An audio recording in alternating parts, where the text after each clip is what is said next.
I am due to go through a lot of the Discord messages, and it seemed like the Discord kind of popped off today, so we have a good amount to read.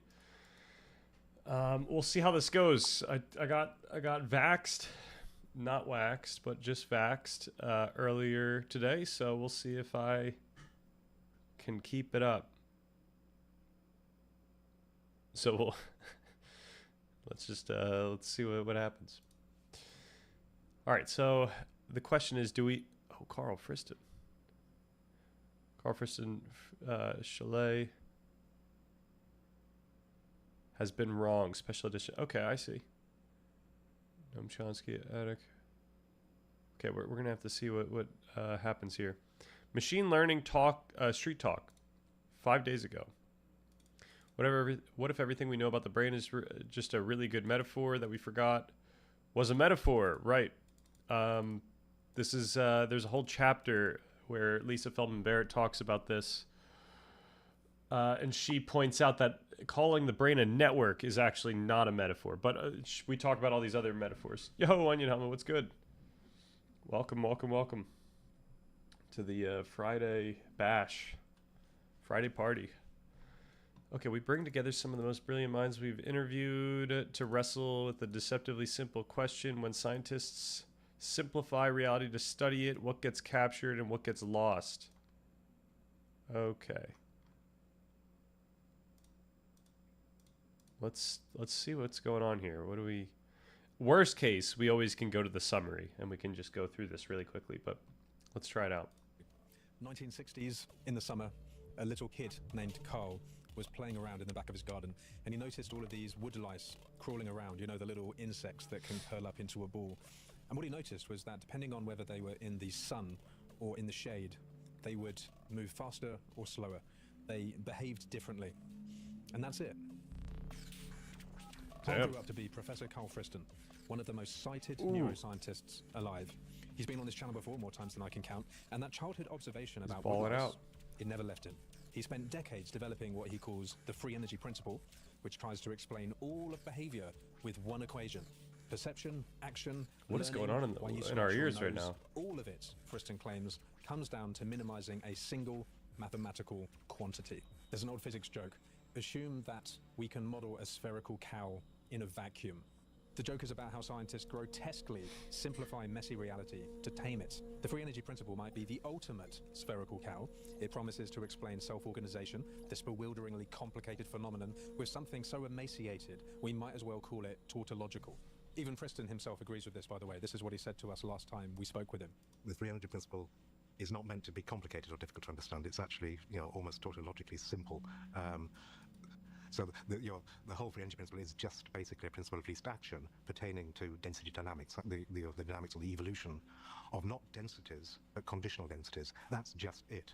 This is before thermodynamics, it's before quantum mechanics. It's just about conditional probability distributions. So what do we do with this? Has Friston actually found some deep truth about how minds work? Or is he doing what many scientists do, which is mistaking the simplification for the actual thing? Well, it turns out there's... To be clear, Friston himself absolutely isn't making this mistake. A philosopher who has spent an incredible amount of time thinking about this exact problem. Professor Marvita Chiramuta teaches at Edinburgh University. Her book, The Brain Abstracted, is basically about what happens when neuroscientists simplify brains to study them. What gets captured? What gets lost? One of the answers that might seem obvious to people is that we pursue science because we're curious. We just want to know how the world works. We want to reveal, discover the underlying principles of the universe which apply in all cases. Switching off the idea that you're just interested in nature for its own sake out of curiosity and saying, okay, how can we engineer these systems to actually do things that we want, getting them to behave in artificial ways. If those simplifications sort of allow you to achieve your technological goals, there's no, in principle, problem with oversimplification. If you're going to say, I'm not just interested in nature for its own sake, I just want applied science. I should say, by the way, that The Brain Abstracted probably influenced my thinking more in 2025 than anything else. She's an inspirational lady. I look up to her very much. And certainly thinking back on many of the episodes we've done in 2025. All right. The Brain... What was it called? The Brain Abstracted? 2024 book. Simplifications in the history of and philosophy of neuroscience.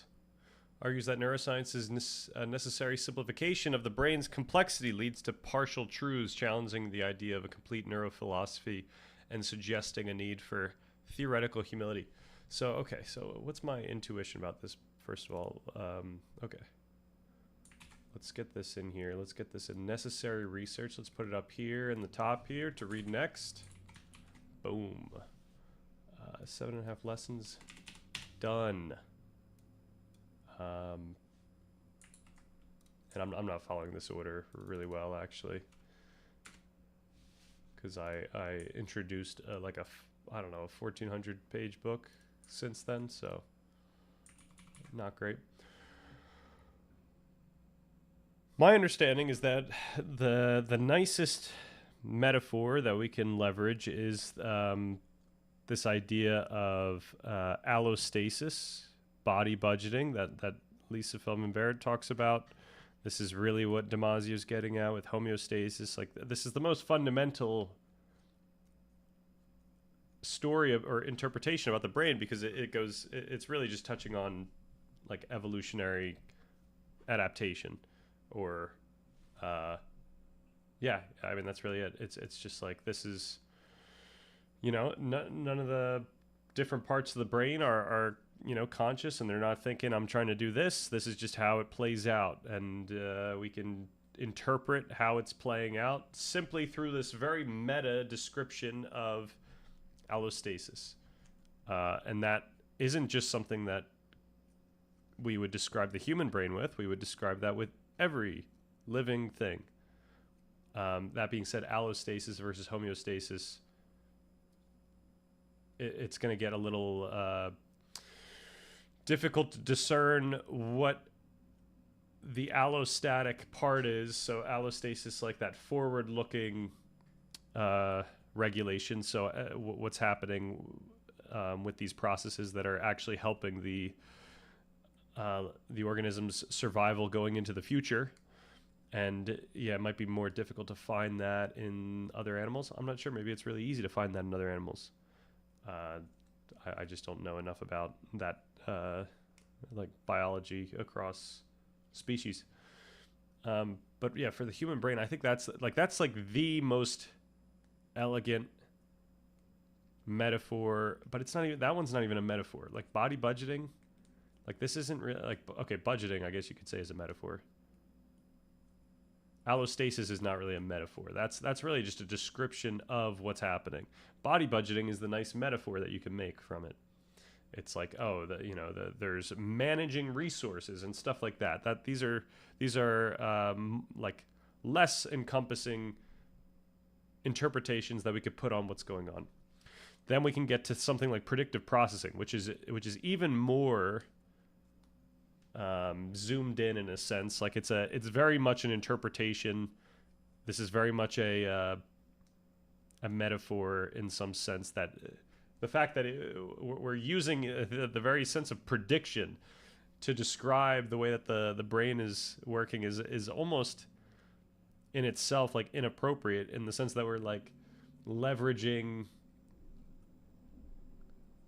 something that is like an activity that we do in a broader sense, like a conscious sense of we're predicting what's going to happen in the future, and then we're kind of like using that same lens or angle to describe what happens even in a single neuron, right? Like we talked about how the predictive processing as a phenomenon is something that can occur in some, I don't know if it's all, but I think it was the pyramidal neurons that like priors come in more closer to the so like enter the dendrite closer to the actual nucleus, or I don't know what's the middle of a neuron called, name for middle of neuron. It's something different. It's something that's the soma. Okay, yeah, so these priors are coming in, are entering the dendrite closer to the soma than let's just say the bottom up signals. So, yo, team dendrite gang. We are dendrite gang here. I'm a big fan of dendrites. High key, that is a cool word. It is a pretty cool word. I don't know what any of these words mean. I don't know what their source is, like their origins, but they are cool sounding. Especially microglias, or microglia. Did we ever figure out which one's the right one? Microglia. Now, is microglia? Okay, we made that one up. Microglia. Microglial cells. The glial cells. Like, that's a fun name. All right. So now the idea of free energy principle, like this is also, that's also in that same space as body budgeting or resource allocation. Like, this isn't as good as allostasis in terms of all encompassing. This is more so a metaphor of what's happening. And I'm guessing that the concern is that you're losing some precision here, or you're losing some complexity by simplifying it as merely just a process of energy, because maybe there's something, maybe it's not obvious what maximizing energy means. So like maybe it's a good top level interpretation, but when we get into the nitty gritty, like it's not clear what maximizing energy or maximizing free energy would mean, how it would play out in more complicated circuits in the brain, especially once a bunch of neuromodulators get involved and they're activating different regions of the brain that are inhibiting. It gets complicated, and I'm sure these neuroscientists know what they're talking about. Once we get into that level, or not know what they're talking about, but know what's going on at that level. So I think it would be actually really great for me to read this book, just so that I can get a better taxonomy of these metaphors. So yeah, I'm curious, is this what, is that book what this guy's actually covering? Is this video about that book? We'll see. I can see her influence in the questions I ask and how I think about things. So here's her starting point. Scientists have to simplify. We're limited creatures trying to wrap our heads around systems way more complex than we can actually comprehend. Our working memory holds maybe 7 items. Our attention is more scattered than a group of toddlers with iPads. We die after 80 years if we're lucky. So we build models, right? We leave stuff out on purpose. We tell ourselves stories about how the world... Well, and not just on purpose, but by not by necessity. It's like there's no other way we could do it. We have to reduce. Works. But the question is, why does any of this even work at all? Science is a humanistic endeavor, right? The purpose of science in the universe is to make the universe intelligible to us. Not to control it, not to predict it, and not to exploit it. Now, you can do all those wonderful things if you like, but in the end, as far as I'm concerned, science is no different from poetry, is that we're trying to make sense of the world, trying to give it meaning in relation to our own existence. If you'll allow the indulgence, I want to tell a little story. It's a boxing match. In the red corner, Simplicius. He thinks science works because the universe is actually simple underneath. Simplicius. Equation, and you've hit the real That's thing. a dope Simplicity name. tells you that you're on the right track. And in the blue corner, Ignorantio. He thinks we simplify because we're too dumb to do otherwise. Our models work well enough. I was just blazing, hell yeah. For our purposes, but they're approximations, just useful fictions, if you like. The map, not the territory. Now, both of them agree that scientists need to simplify, but where they disagree is what that means about reality. Simplicius had history on his side, or at least a certain type of history.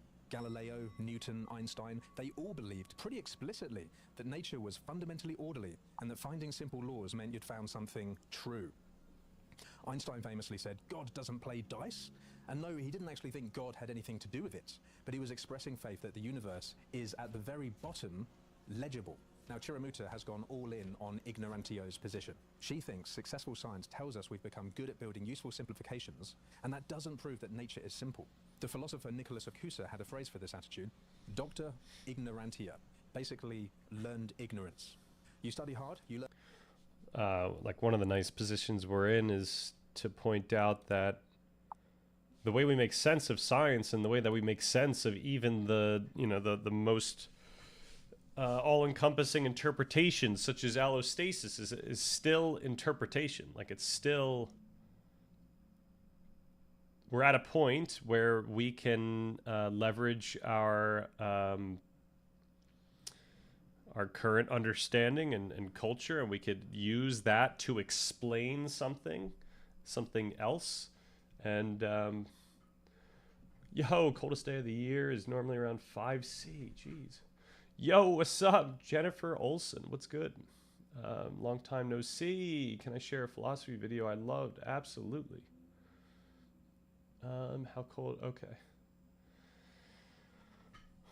So yeah, our account of how we arrive at scientific theories puts us in a good position. Like, we talk about how it really mattered that there was this development of standards of science that acted as a heuristic of authority for how everyone developed their understanding of what they are allowed to say is true. So even now, when we're, you know, fully steeped in this idea that, like, we know all these true things about the world, like, we still just have interpretations of things that we are both, you know, empirically seeing, but also we're influenced by our past, what we've learned, our mood, etc.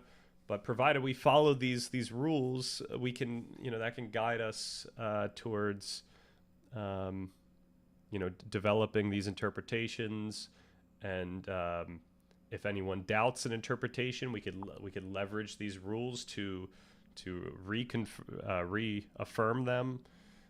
But we must be aware that these interpretations are merely interpretations, and that there is a pervasive concern or issue or possibility that we are oversimplifying something with these types of descriptions. And not only that, it's like, it's also an issue of linguistics. Like, you know, how much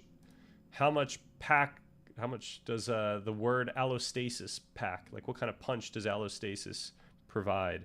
The idea of, you know, like Damasio talked about this as homeostasis, but perhaps homeostasis doesn't provide the full implication that allostasis provides. And so perhaps that's the reason why it was like people aren't using homeostasis with, you know, predictive processing involved here. They believe that allostasis is a more encompassing word. It's more apt for what we're trying to describe. So yeah, we have this linguistic issue where different people might infer different things from the words we use. So we need to be really precise with the words that we use. And obviously that could get tricky. But it gets really tricky when you use really simplistic words, because then people can infer that in many different ways. So even something really simple like free energy might, like, that can get misconstrued in many different ways. So that's what I'm guessing is going on here. All right, let's cue this up. Oh man, I just followed you on X. Would really appreciate a follow back. Nice. Unfortunately, I have my New Year's resolution was not to follow anyone that followed me, unfortunately, but I do appreciate the follow. First, prove you're not a robot. My wife's name was Jennifer. Damn. All right, what do we got? Cheap viewers. I can delete this. I can exit. I banned them. Oh my gosh. What does this button do? That's a report chat message, and then this one is a timeout. I see. Okay. Nice. Okay, let's continue. Learn a lot, and what you learn includes what you don't know. Now, when we interviewed Chiramuta, she'd been following Francois Chollet's videos, and for those of you who don't know, Francois is a friend of the channel. He's our mascot. He's one of my heroes. And he's got this idea called the kaleidoscope hypothesis, which is basically that the universe is made out of code, and underneath all of the apparent gnarly mess that we see, there is intrinsic underlying structure. everyone knows where the kaleidoscope is, right? It's like this cardboard tube with a few bits of colored glass in it. The issue is that despite everyone knowing what the kaleidoscope is, it's very ambiguous as to how to apply the visuals of the kaleidoscope to what it would mean for the universe to be a kaleidoscope or whatever he's trying to assert here.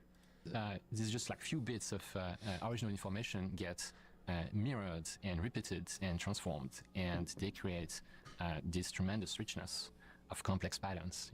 It's beautiful. The kaleidoscope hypothesis is this idea that the world in general and any domain in particular follows the same structure, that it appears on the surface to be extremely rich and complex and infinitely novel with every passing moment. But in reality, it is made from the repetition and composition of just a few atoms of meaning. A big part of intelligence is the process of mining your experience of the world to identify bits that are repeated. All right. Given that this whole section's on this guy, I'm gonna do the summary here, but we got to skip past this guy because I don't think it's gonna be helpful for us at all. Okay. The video discusses the spherical cow. The kaleidoscope hypothesis. Francois Chalet's idea suggests that beneath the apparent chaos of reality lies simple repeating patterns, questioning if this is a profound truth or wishful thinking. Yeah, I mean, the best that we have here is like, if we're going to talk about patterns this way, we're going to have to say those are just, the most granular matter we can find, like subatomic particles. Maybe that's the best we could do. Otherwise, if we're talking about experience, then this is way out of line. Because not only are our experiences, our conscious experiences, not only do they feel in such a way that we would say that they are complex, but also the underlying neuroscience that manifests our consciousness is actually quite complex. And obviously all of that we discuss through the lens of our own consciousness. So like this whole thing is, very difficult to parse unless we're talking about something that we could actually make simple. So we got to chill out on that guy. Unfortunately, he's still a better mascot than Krieger. Like Krieger's now our mascot, but still, I would say neither are the best mascots here. It's about what women. Which I do, just Bram repeating over and over again. Oh, Brahman repeating over again. By physical, and everything has to be physical because even GitHub, has to store its data in some sort of hard drive or magnetic field or whatever technology, but it's not storing it in nothingness. So knowledge, information always has this form of physical embodiment. Now, I think we tend to think about it as non-physical because it is a thing that is not a thing, which is the same as temperature. You wake up, you look at your phone, and you see the temperature, and you decide how you're going to dress, and nobody has any doubt that temperature is something that can be measured. But it took about 2,000 years for us, as a species to figure out, what temperature was and the fact that it could be measured. And there were two fundamental difficulties that I would say made it difficult for us to understand, temperature. The first one is that first people thought that hot and cold were two separate things. Okay, so that temperature was like a mixture of the two. It's like when you make green out of blue and yellow. Okay, and it took a while for people to understand that cold was the absence of heat, and not that cold and heat were two different quantities that were tempered together, that were mixed. So temperature actually means mixture, not like what we now mean by temperature. The other thing that was very difficult to understand is that people thought that temperature was a thing, was some sort of fluid that grabbed onto things. So let's say if you had a steel rod that is hot, is that energy doctor, what's good? Invisible fluid that is heat, and hot and cold are relative. True. Taoists would say they create each other. Yeah, it depends. Are we talking about temperature as felt, or are we talking literally just temperature as manifesting in thermodynamics and the physical world, right? And we're talking about two different things that both deserve a discussion.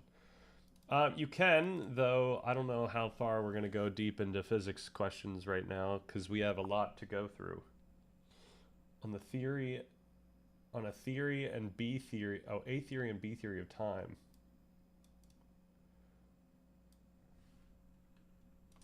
A theory and B theory of time.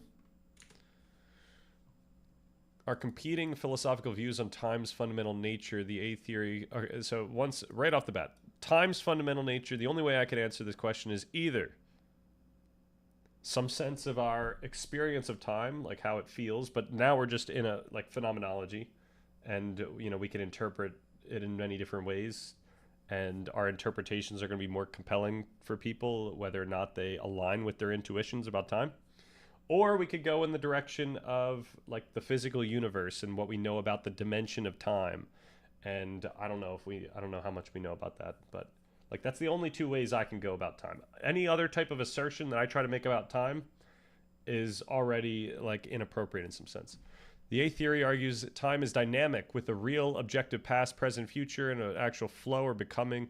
In contrast, B theory or eternalism posits that time is I don't think I don't know what it would mean for me to make an assertion like this. Like I don't know what is implied here. I think it would almost be meaningless for me to make a assertion like this. I don't know why it would be practical for us if we knew this question. Like there's some philosophical questions where it's like what implication could we actually possibly get to if this thing were true in some semantic way?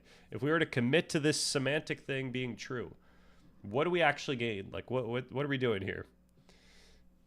If the scientists figure if this is really important for our science and like it directs hypotheses, that direct experiments, that direct findings that are actually helpful, then that's cool.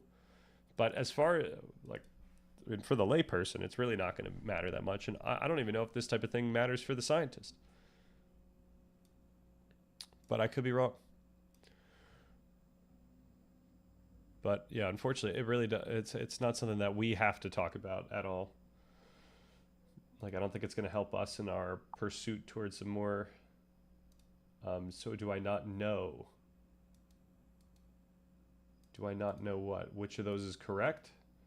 Once again, the point is that I don't think that the question is structured in such a way that it's beneficial for us at all. Like it's what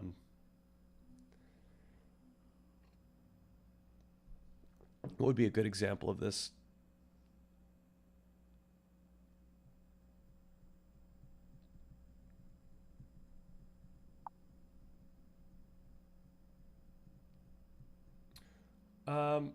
My personal opinion.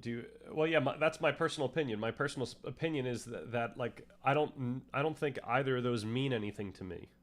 Like I don't think either of those options mean anything.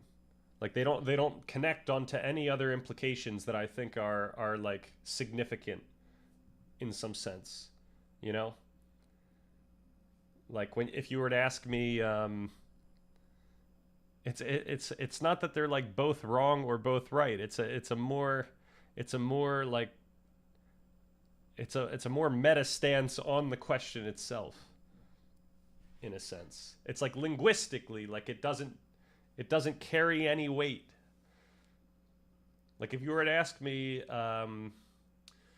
if I think tomorrow is going to occur, I think that is a question that has a lot of weight because there's actually a ton of implications as to what it would mean for tomorrow not to occur. In some, if we're on the same page about what tomorrow occurring means. If we're talking about is the grass green, then I think there's implications that there's actually science that this connects to, and we could get to the. So like if there is the science that gives us a suggestion of which of those questions are correct, then that's the way that I would go about it. Like that's the connection that we need. Now, could I take that in the direction of experience, right? Well, as far as we experience the world, it does, like, obviously we would take an A theory type. Like, we feel as though there's a past and a present and a future, but that doesn't mean, just because we feel it, doesn't mean that it's true in some, like, objective, absolute sense.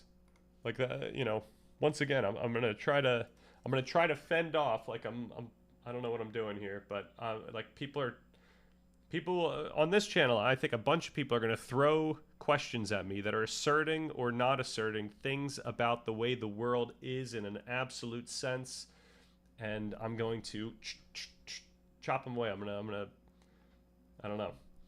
I'm gonna defend myself. And what I'm trying to do by doing that is not just be like a stickler or some type of nihilist or a skeptic, or, you know, what I'm trying to do is actually show, like in a positive sense, I'm trying to show norms of how we ought to think about the way we use these words and how we like, it's more of a linguistic practice that I'm trying to make sure that I maintain and spread. Like that's the whole thing. I mean, like, if you guys have a sense of what would be implied by these, like what's significant about whether or not one of these is correct, like what could we do possibly because one of these is correct, then that's where I would want to go next. Like that's what I'm concerned. Like I don't understand what's at stake here. Like what significance does each of these options have? Other than saying that it's true, right? Other than just being able to say, I know the truth. That's the truth. Tomorrow doesn't exist. I wasn't following the setup, but they are proposing models of time. Yes. What is objectionable about that? The models are vague. Yeah, it's the question is like, what do each of those models mean, in the sense of like, what do they imply that we could actually connect to something practical? Like what is, so that's why I would say that the only way that we can connect to that is science, as far as I know. For me, it's a question about out of curiosity. If I'm confused, do you not have a belief about those theories? Yeah, I don't have a belief about those. It's almost like, to me, it's analogous to whether you'd ask me if I mean, this is not a great analogy because this is controversial, but if you asked me, like, which god of these two religions exists, you know, it's like, you know, I don't think that there's an implication of one of these gods actually existing, in a sense. But it's not that, because obviously that one has clear, like, linguistic implications. It would be more so like, do I believe that... I don't know, what would be it? It would be something like, so I've talked about how, like, the simulation theory argument is, like, logically sound, but that's, like, as far as we could go with it. But if you were to ask me, like, if I think the simulation is the Matrix, or if it's some I don't know, someone, or if it's someone's magic, like, you know, someone magically, like, concocted it with their hands or something like that. Like, I don't know, like, I would say it doesn't matter, like, almost in a sense, unless we figured out that it actually would matter to the construction of our universe, whether or not it was, you know, whether or not it was created via someone's magical hands, or whether it was made via a, I don't know, Matrix type thing. I mean, you know what, that might not be the best analogy either, because the idea is that chances are, if we found out we were in a simulation, we would probably, following the same logic as the simulation theory, we would probably say that it's most logical that it's something akin to what we would imagine the first simulation to be. Because, you know, if there was a distribution of simulations, it would be all right. I'm getting too lost in the simulation talk. We could do that after, like, 3 years of more important things. All right. For me, it's a question out of curiosity. Okay, that seems pretty fundamental. Time seems pretty fundamental. But also, we are attributing vagueness to an AI summary. Right? Yeah, I guess so. Is it? That's the thing. Like, is it a? Okay. This is the question. It would be, do the have implications for the regular person, or does it even have any implications for scientists? This is the type of question I would... Once again, if it has an implication for scientists, that's cool. It doesn't help us that much, you know. Whatever the scientists say is right, I will probably follow. You know, I'll say that's right because the scientists said it's right. So it's really like, it's not that I know it's absolutely correct. It's just that I have, like, the reliability I have for what I ought to believe here is now sound. All right, particularly for scientists. For the regular person, the implications are less about daily utility and more about how you conceptualize death, free will, and the nature of reality. Oh my gosh. Here is a breakdown of the implications for both groups, grounded in the distinction originally made by McTaggart. A theory, tense time. The now is an objective, privileged slice of reality. Time genuinely flows. Events move from the future to the present into the past. Okay. Presentism. Time, okay, B theory. Time is a dimension similar to space. Events stand in static relations to one another, earlier than, later than. There is no objective now, just as there is no objective here. All moments exist equally. All right. Implications for scientists. For scientists, this is not merely semantic. It dictates how they model the universe. This is the biggest implication. Einstein's special relativity strongly supports B theory. Okay, cool. If this is our leading science, then I'm going with the B theory. If simultaneity is relative to your reference frame, there cannot be a single universal now. Once, though, I still think that both of these, like even this, is like missing. It's missing the fact that we are interpreting time through a conscious lens, and that time is different than the time that we are measuring in a scientific sense, you know. So I think we're already like dealing with a flawed picture of what's going on here. The problem of time and quantum gravity. While relativity favors B theory, quantum mechanics often relies on fixed background time that looks more like A theory, time flowing forward. Okay. That being said, I think once we get to like many worlds, which takes care of the whole collapse issue, I think then we're still dealing with A theory. Thermodynamics on the arrow of time. If B theory is correct and the universe is a static block, why do we perceive an arrow of time? Yeah, all of these things, like this is like, these are all philosophical dead ends as far as I'm concerned. Like this isn't the type of philosophy that I'm really interested in.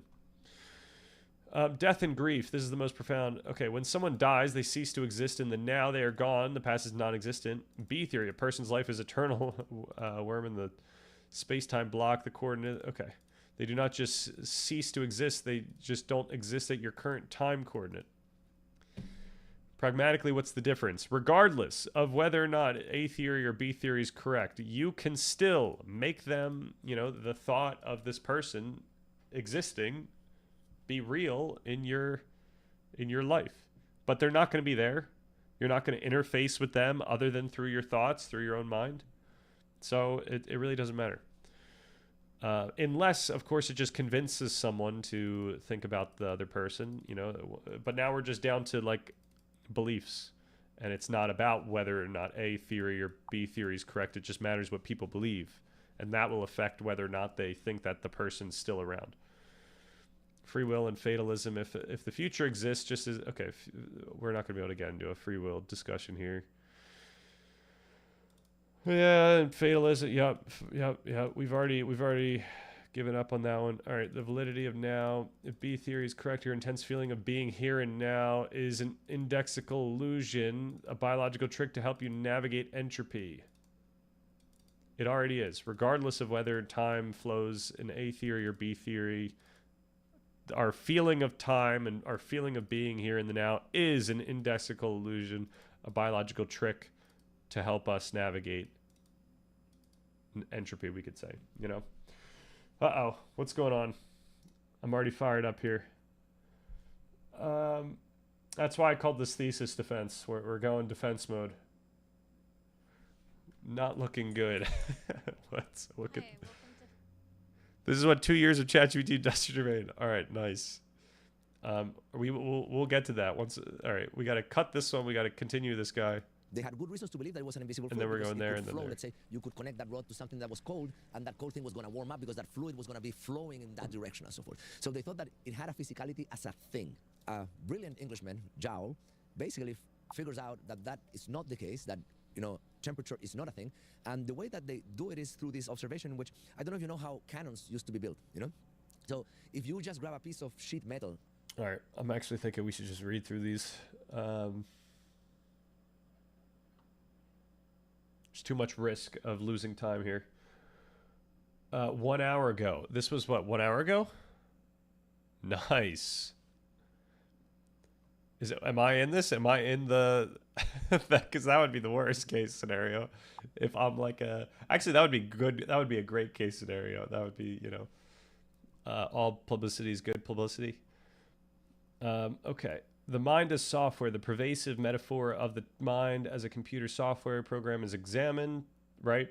We've already determined that the mind as software is a bad metaphor because it implies things that might make you think things that are wrong about the brain. Okay. Metaphors hardening into reality. Throughout history, the brain has been described using the latest technology of the time. Hydraulic pumps. Yep. We talked about this. The danger lies in metaphor becoming literal truths. Phenomenon termed the fallacy of misplaced concreteness. The cultural illusion of AGI inevitability. The questions.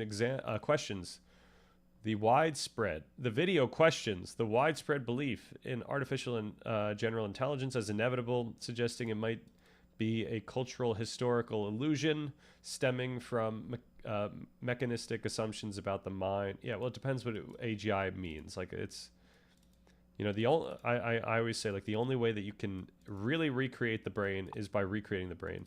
I don't know if that's stupid, but what's going on? When a millennial physicist I just clicked the video, is speaking, you listen and learn.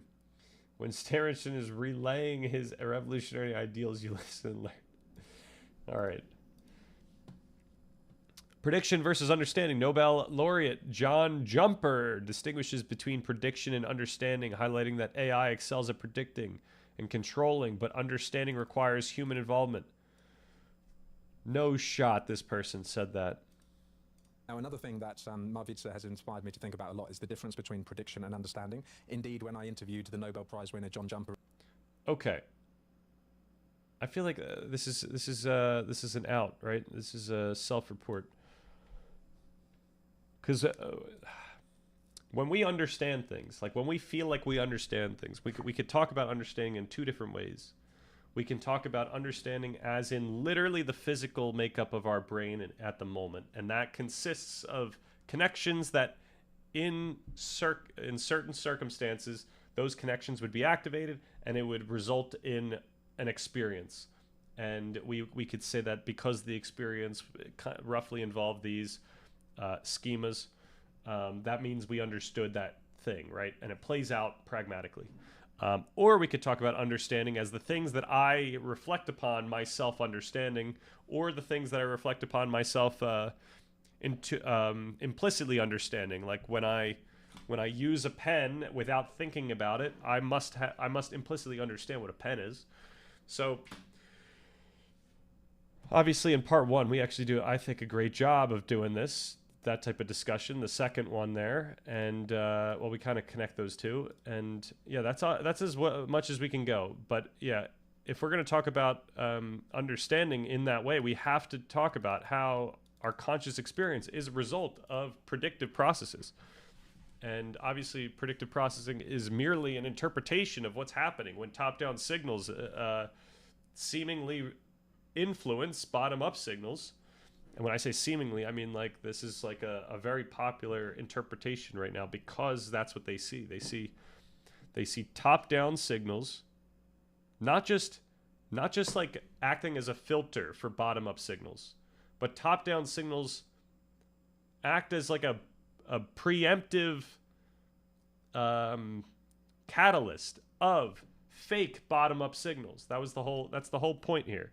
I keep mentioning that our top-down signals can make us feel our heart rate rising before our heart rate even rises. So the fact, so the notion of interoception, the idea that our brain is sensing information from our body, whatever that is, that's crucial for this notion of predictive processing. Granted, prediction happens even within neural circuits. You know, you could think of bottom up, not just simply as body to brain, but brain to other brain in a bottom up way. Or, you know, it's not like the brain is all just up and down. So, you know, you could find whatever the top down and bottom up would be in that situation.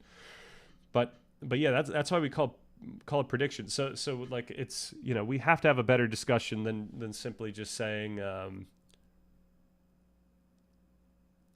yeah, like ironically, prediction, like even framing this prediction versus understanding, like, is going to be misconstrued by a lot of people. So it's kind of irresponsible.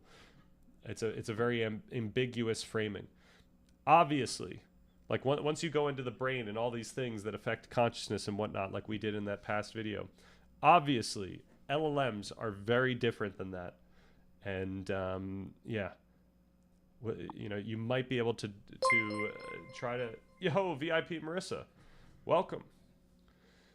You might be able to find some argument for how LLMs have the right level of complexity or integrated information to manifest some sort of consciousness.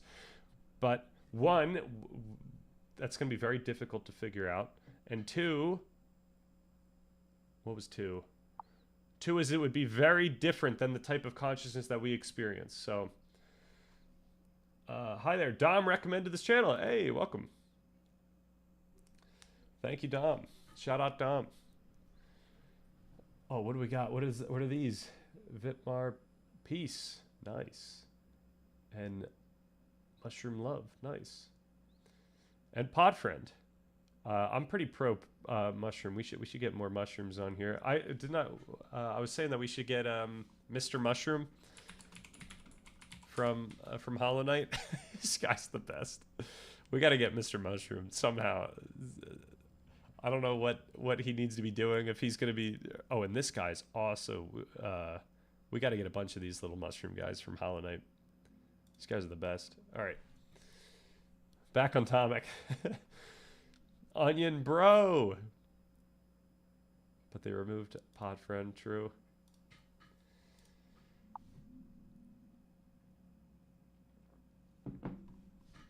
All right, then what do we have? Noam Chomsky adds that a theory must explain why things are not that way in addition to why things are this way. Okay. Haptic realism and limits of knowledge. The concept of haptic realism suggests knowledge is more like touch than vision, meaning it's shaped by our active engagement with and even manipulation of reality. Right. This implies that knowledge is inherently perspectival and finite, acknowledging the cognitive horizon of human limitations. Right. Okay.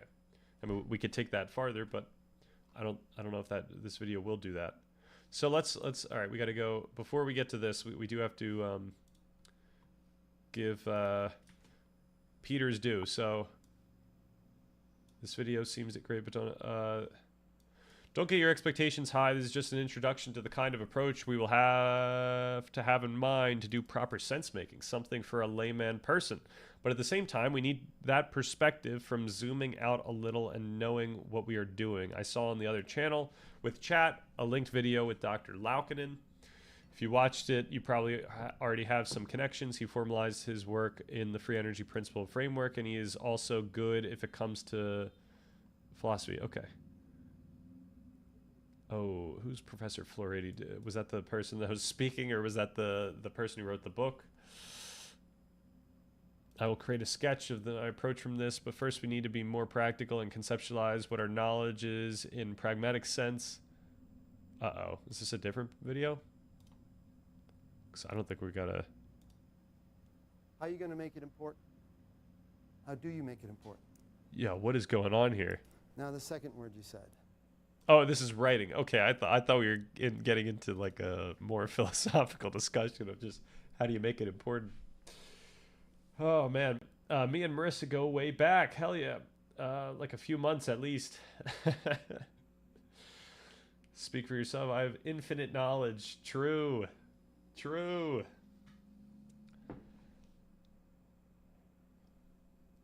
Oh, Dom, I hit the big 16 today. I got to the 16-minute mark, so we keep going. I'm nowhere near infinite knowledge, but we'll get there. All right, we got. Thank you very much. Thank you. Do you not believe there's value in contemplating physics for fun? I think there's value in it. I think one, it's good for helping people learn more about physics, and it's good for just critical thinking and reasoning and stuff like that. I just don't think it's important for the context of this channel right now. Like, it's not in the direction that like we're trying to go in terms of what we're trying to figure out and what we're trying to learn. Like, it's not something that I need to fill up my brain with right now.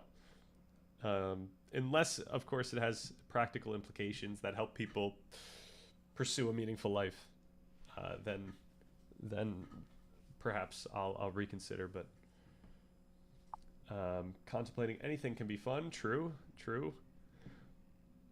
Like, going back to that whole thing I said about simulation theory, like at some point, like I used to have a ton of fun just thinking about that, but at some point I was like, you know what? It's really not that pragmatic of a discussion to have.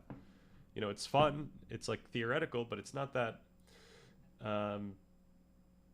helpful. It doesn't help us out. But I think stands after practicality. Right.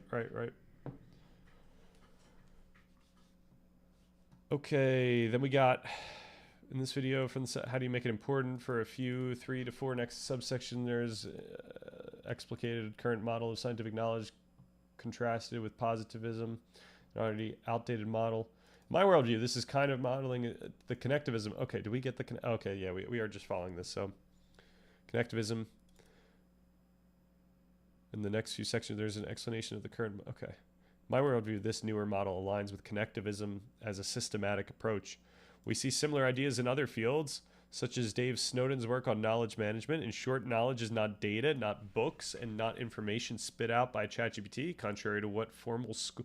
So I'm not here to make a case about what knowledge is. That's, once again, that's not what I'm trying to do here. But if we're trying to specifically think about how we understand things, like what is knowledge in the context of, you know, when I think, oh, I know what a pen is, I know what that is, and I could use it and all that stuff, then we can look at the specific parts of the brain and the processes that actually allow that thing to that type of understanding to happen, and we could describe that as knowledge. And yeah, but we can't. We've got to be careful to not try to imply that knowledge is like something that can be like, you know, absolute and true in some external, you know, setting. Like there's not like a judge of the universe that tells you what knowledge is and not isn't. Okay, I feel like I go through ebbs and flows of practicality, curiosity. There's only so much data you can analyze from an external source at one time, and vice versa from introspection. Right. Yeah, you kind of have to jump back and forth in those fields. And yeah, like if I see something on Reddit where it's like, let me try to pronounce this, Zeleny Patrol. I don't know if that's, Zeals. No, it wouldn't be. I think it's just Zeleny Patrol. Am I doing well? Am I doing it right? Yeah, like if I find something on Reddit that I find it, you know, think is interesting, it's some physics thing, then I'll put some time into, you know, figuring out what's going on there. But yeah, here I kind of have a responsibility to keep us locked in on the real questions at hand here. So I'm gonna use that same type of criteria when reading through this, and see where it goes. What is this? Okay, watching without video. Oh, that's interesting. So I guess you could just hear me. So I have to be crystal clear. Okay, in short, knowledge is a property of networks and communicating agents. It exists in active connections. Without people who understand a topic, there is no knowledge. Okay. So this is, we're kind of getting to a pragmatism, but we got to connect it to the brain, you know? We can't stay in the, so this was the concern I was saying about even Brandom, you know, to just talk about knowledge and assertions in some sense of normativity, where, you know, you like the things you say, you're accountable to reasons, and you know, there's implications of what you're saying that are both normative and semantic, all this stuff. Unless we actually ground it to what's happening when we have these conversations, and things are changing in our brains that are affecting what we understand, then you know, I think we're missing like a crucial piece of the puzzle that allows us to actually practically orient ourselves accordingly. By all means, lock in. Hell yeah. It's all about locking in, at least during these months. All right, what Professor Floridi means is that for him, metaphysics remains an unknown source, something he is agnostic about. What ontology refers to, while ontology refers to the interpretive frameworks we use, these frameworks don't reveal what reality is. Rather, they act as intelligent interfaces that help us participate meaningfully in the world. Fair. You know what? That's closer to what we're saying here. That these frameworks aren't revealing some absolute. And the question is, like, if we were to really take this seriously, then what does it even mean when we're talking about metaphysics? Because all there is this. We're simply just using concepts that we each understand, and we can intuit, and we can communicate. And yeah, as we're using these concepts, our understanding of the concepts themselves are, you know, changing slowly. And, you know, we regulate each other.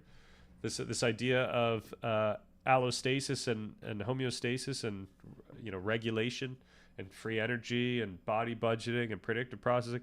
This is all us actually coordinating together, and it affects the trajectory of all of our understandings in such a way where when you say something, people understand what you mean. And if you were to go, if you were to be talking to someone and you did something that was really abnormal, it would affect them in an emotional way, such that they would respond in such a way that's going to affect emotion for you, and that emotion is going to affect the trajectory of what you are aware of, or where your attention goes, and also what you end up remembering. So obviously, traumatic experiences can affect the way you understand the world for the rest of your life. Like, we know this, but obviously it does it in much more subtle ways as well. Out of curiosity, did you include the concept I referenced yesterday in probability theory in the document?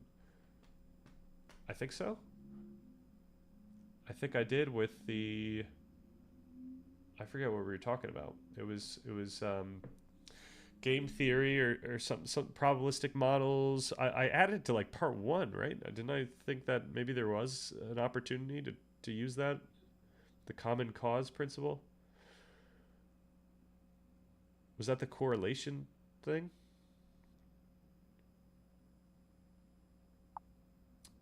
Okay. I don't recall. If I did, then it was probably something that was meant to happen, and if I didn't, then it was probably not meant to happen. In a funny way of saying that. All right, for my part, I treat the free energy principle extended with quantum mechanics as my ontology in precisely the sense Floridi describes. Okay, so I'm going to translate that as, I think this is a fundamental interpretation of life, let's just say. You know, maybe free energy applies to inorganic matter. I'm not sure. I don't know the physics well enough, but let's just apply it to the brain. Free energy principle functions as a science of interfaces, abstract yet concrete. While not every domain can be understood in this way, this framework has enormous potential as a kind of cognitive glue, connecting otherwise fragmented scientific endeavors. In this sense, it fulfills the deepest ambitions of cybernetics. And once again, like, even though this could be a very powerful concept once you really understand it, perhaps its simplicity in name makes you think a lot of things that perhaps you shouldn't think. So So like perhaps it's too ambiguous of a name. But then again, a lot of these things end up being too ambiguous. Of course, it's impossible to grasp what FEP entails without deep engagement. Ayo, look at that. But it reveals a world quite different from the traditional one, a world grounded in relationality, dynamism, and the deep continuity between physics, life, and cognition. Okay. Here's a comprehensive document and an introductory video for context. What is going on? Oh, we could read this. I could do with this. Maybe. Ramstead 2023. All right, I should do this at some point. Maybe we have a free energy principle day. We could do an introductory video, but I don't know. What was this, January 1, 2024? I would rather just do the reading. Okay, I see free energy principle as central to a worldview, but not the whole of it. If we use a brain metaphor, free energy principle provides the left hemisphere perspective, while metaphysics. Okay, let's skip over that. I don't think that's going to help us. Professor Floridi said that he chose to remain agnostic about metaphysics, and that's a valid stance. According to the free energy principle, there are indeed things that we cannot know in principle, given the kind of agents we are. So once again, this is implying that there's a status of knowledge that we cannot know, and I would argue against that. Yet, as human beings, we are sense-making creatures. We need frameworks that give meaning to our lives and the world around us. Most people, therefore, will construct some kind of personal philosophy, a big picture view. I suspect Floridi had in mind the older form of metaphysics that sought ultimate truth. But since continental philosophy and its deconstructive turn, we've entered a post-truth paradigm. Within it, the philosophy of difference offers a coherent and contemporary way to reflect on existence. Link. The dream of those who dream concerns those who are not dreaming. Wow. Let's give this a summary real quick. Still, there are scientists who see value in doing metaphysics as part of the scientific enterprise. My take is that we can do science without it, much like a person living with one functioning hemisphere. That mind can still operate. So this is like a metaphor. This is a good metaphor. Although it must hide missing functions behind odd constructs. But the worldview produces in such a state, the worldview produced in such a state feels incomplete, not in the sense of needing a total system, but rather in that we lose important dimensions of sense-making. We become more confused. Without metaphysics, something essential remains missing. Right, so like, this is why I would describe like what we're doing in the document as metaphysics, but it's metaphysics grounded in science. And the only way that you can get away with that is by being clear about what you're doing with your words, like what you're trying to get at, like what you are trying to imply and what you're not trying to imply, and being clear about those types of axioms. So, yeah, we try to be clear that with our words, we're trying to communicate. Hey, thank you. We're trying to, or welcome. Also, that was the welcome. The welcome thing. With the words in this document, I'm just trying to communicate something that affects someone else, that affects them in such a way that they can, they gain some understanding that they can leverage in their own life. Like, I'm not trying to assert anything true about the objective universe or anything like that. It's really, I'm trying to just provide tools via language to other people, and those tools are very much influenced by collective knowledge, like science and other philosophies that I found that are quite intuitive. We're trying to connect science with intuition for the sake of being practical, and that's the whole deal. Okay, what do we got? Grok, who wrote this article? Our very own Peter. That's what I was reading. He was nice enough to say, here's version cleaned by AI, published on the page for better readability. So, yeah. All right. It's all right. Okay. And then what was the other one? It was ideas and feedback. So this is where I got the. All right. I'm sorry. I'm jumping around a bunch. Energy Dominator, is probability theory not related to the document? Oh, probability. Oh, okay. Never mind. What you just said reminded me that it was it might be useful for when we talk about rational thinking, and I did put it down. I did add it to that section. That did remind me. On a scale of 1 to 10, how metaphysics is the document, King? How metaphysics is it? I would say it's, I don't know, a 2 or 3. Like it's metaphysics only in the sense that we're creating a physics of, stuff that isn't physical in a sense. Like we're trying to make sense of our minds using words. So like, in physics, we come up with abstractions like an atom or force, and really we know that those things aren't like atomic, right? There are, these aren't the most granular ways we could describe the physical matter. But they're good abstractions. They're good a pattern of something that we can now say, okay, the behavior of an atom, or when this happens, this will happen to the atom, or these are the properties of the atom. So when I say that we're doing a metaphysics in the document, it's like we're making a abstraction of what understanding is, or we're making an abstraction of what freedom is, right? We talk about agency. So in that sense, we're dealing with a metaphysics, like a metaphysics, like we've created our own like physics of these abstract objects. But everything that we say about these objects, we are making sure that we are grounding in the science. Like I'm not going to make a case about what understanding or what knowledge is without drawing on all the discussions we have about what knowledge is in our brains. So metaphysics versus metaphysics. Hope the big RB agrees. Is that the big Robert Brandom? For metaphysics, the person I have to be concerned about is Sam Harris. Sam Harris does not like metaphysics in any sense. So I looked at this previously and I thought, you know what, maybe it would work. So like it's yeah, abstract theory with no basis in reality. It depends what we mean by basis in reality. All right, the branch of philosophy that deals with the first principles of things, including abstract concepts such as being, knowing, substance, cause, identity, time, and space. So, yeah, technically it's metaphysical. Like like we're talking about being and knowing. We're talking about meaning. Meaning, like we talk about a metaphysics of meaning, essentially. Like what is meaning? And the only way that we talk about meaning. And once again, we're not trying to say what meaning is in some objective sense. We're really trying to find a way that we can think about meaning that's helpful for us. And the way I go about that is by actually exploring how what we intuitively think is meaning manifests in our experience. So that's why we in part 1 we have the discussion of experience in the moment, where we talk about the experience of meaning. And then we talk about the science of that very experience. And then we talk about how this experience changes over time and what affects our experience in the moment over time.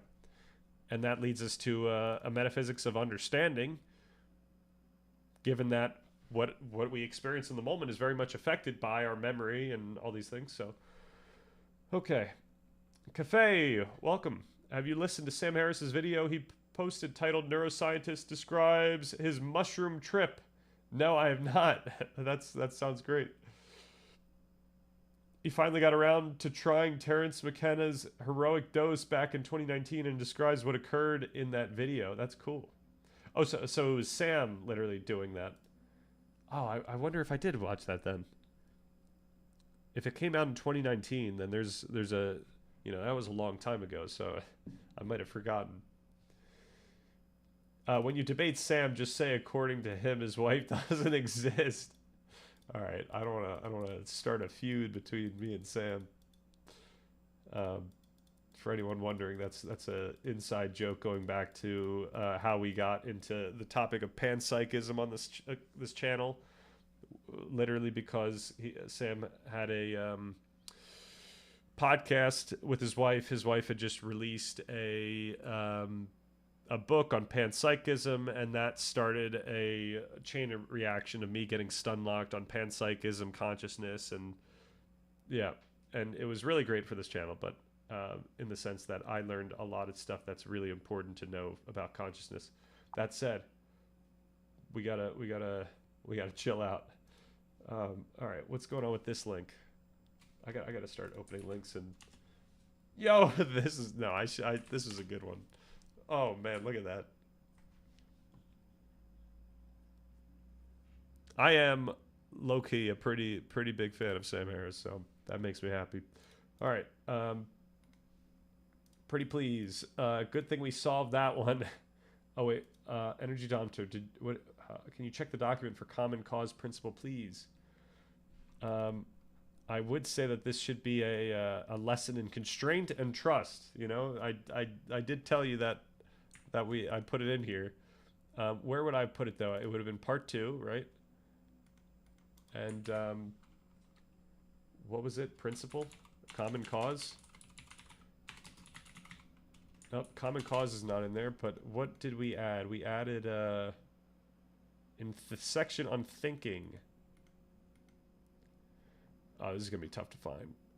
Thinking with the body, blah, blah, blah, being precise in speech, logical reasoning, systems thinking, rational thinking. Okay, I can't find it, so let's assume that I was wrong.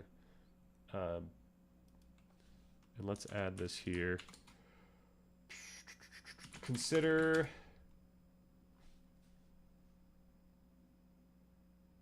what did we say? Consider what? Consider common cause principle? Okay. There we go. My apologies, Energy Daunter. All right, good thing we solved that one. I still have so much to learn. Glad I found this channel. Thank you very much. Glad Dom showed me. Hell yeah. Shout out Dom. At the common cause... Add the common cause principle, please. All right, we're all good. We got it in there. There is going to be plenty of time, obviously. Like there's never going to be an end, right? That's the whole point. This is always going to be a living document. So if I end up forgetting something and it shows, or you end up watching content and it shows that I don't have it in there or whatnot, just let me know and we'll put it in there. What's your personal favorite food, out of curiosity? Do I have a favorite food? I would probably say eggs. I just, not in terms of like I think it tastes the best, but like I eat eggs every day. I think I'm gonna eat eggs every day for the rest of my life. Like it's just great. Bunch of different ways you can make it. It's good protein, easy, fun. The only downside is the ethical concerns, which, you know, I probably shouldn't be super stoked about it, given the ethical concerns. So, yeah. That and RX bars. RX bars that have the egg whites. That's a bummer. All right. I've played myself. Okay. Let's continue here. Let's continue on the... we got metaphysics, free energy. We got to skip ahead. All right, the video overview. Deleuze's philosophy, focusing on how he addresses the challenge of modernity through the logic of relations. Okay, I think we're gonna skip this. This covers stuff that Brandon talks about in the spirit of trust, I think, like modernity and relations and yeah. All right, Obsidian. No, okay, we got to go do that later.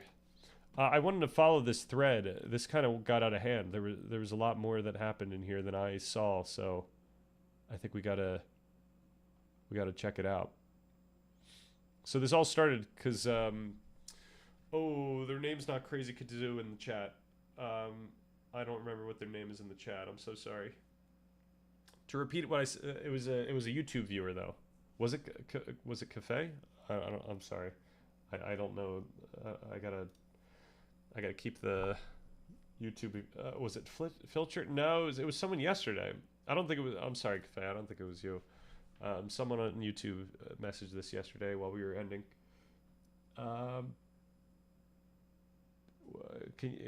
Saying you could say truffles or something. It's okay. Unfortunately, I'm pretty lame when it comes to sugar. I've kind of cut it all out. I love that perspective, and that's likely the goal, a constant pursuit towards meaning. Yeah, the whole goal here is for us to each have a practical tool set to find meaning in our own lives. So it's not something that's gonna, it's not something concrete that just like works for everyone, but it's like a path or a plan or a tool set or something that allows each person themselves to find meaning in their own life. That's kind of the goal here. Yao Bao? Yao Bun Bun? Did you get into logotherapy? I don't think so. Logotherapy. I forget, what does logotherapy encompass? A meaning-centered psychotherapy focusing on the human... Oh, we do have logotherapy in part 3. I do remember us adding that. So we will get to that in a year and a half or 2 years, whenever we get to part 3. I think that's something we have to look at. All right, before we get into these videos, we gotta go through this. Okay, to repeat what I wrote at the end of the stream, I think this project seems weird. Personally, I would scour the literature before making a position, and then and only then trying to elaborate and argue for it. Then says that once you've laid out a whole thing down, arguing for something, it is harder to change your mind, which is a good point. Like, I need to be mindful of the fact that things that I write down, it's going to affect my willingness to budge on those types of ways of thinking or whatever I'm asserting, and I just need to be mindful of that. The goal here is not to be right about anything. It's to always be open to getting the most useful way of talking about these things. If you do change your mind, it's harder to tear it all down and start over. I do think that's a good concern as well, and that was actually something that happened in part 1. After a little bit, I did kind of do that. I shifted everything around, and we determined that we had to ground part 1 in the science before we can get to the philosophical stuff. And I think we did that in a really nice way, where now when we're talking about the philosophical stuff, we're doing what I just described like a little bit ago, which is we're thinking about ways we can talk about these subjects, these metaphysical topics that help us out, that give us some practical utility. Maybe it allows us to intuit our experience when it occurs, and we can connect it to other things we know about the brain or psychology and cognition, etc. I found Yavko. Nice. It's always best to be an optimist when embarking on a grand project. That's true. The nice thing, though, about this project is like, we're not trying to be right, like right off the bat in some sense. Like, we're not trying to be right in the sense of being comprehensive right off the bat. The goal is to be comprehensive, but I don't think we're going to be comprehensive right off the bat. So it's going to be a process of like getting a skeleton down and then always being able to add to that skeleton when other people say, hey, like, you're forgetting this aspect of what affects our attention, or what you can do to help you not procrastinate, or whatever it is. Comprehensive of what? We want comprehensiveness about these topics. So, for example, if we're talking about the science of experience, we want to be comprehensive there. So I need to, when I learn more stuff about what affects our experience, that is, leading in contemporary neuroscience and whatnot, then we have to make changes. Which, by the way, we do have to make changes, because a lot of this is actually antiquated based on what I've read in the past 4 months. So I will need to put effort into getting part 1, some of these sections in part 1 to be like, up to where I'm currently at. But that said, I hope that this channel ends up becoming like more of a community where a bunch of people are suggesting changes constantly, and we can constantly adjudicate change requests, and we can get a lot of information there. We can crowdsource the development of this thing. That's the goal. Comprehensiveness in part 2, when we're talking about tips for how to identify and pursue our goals.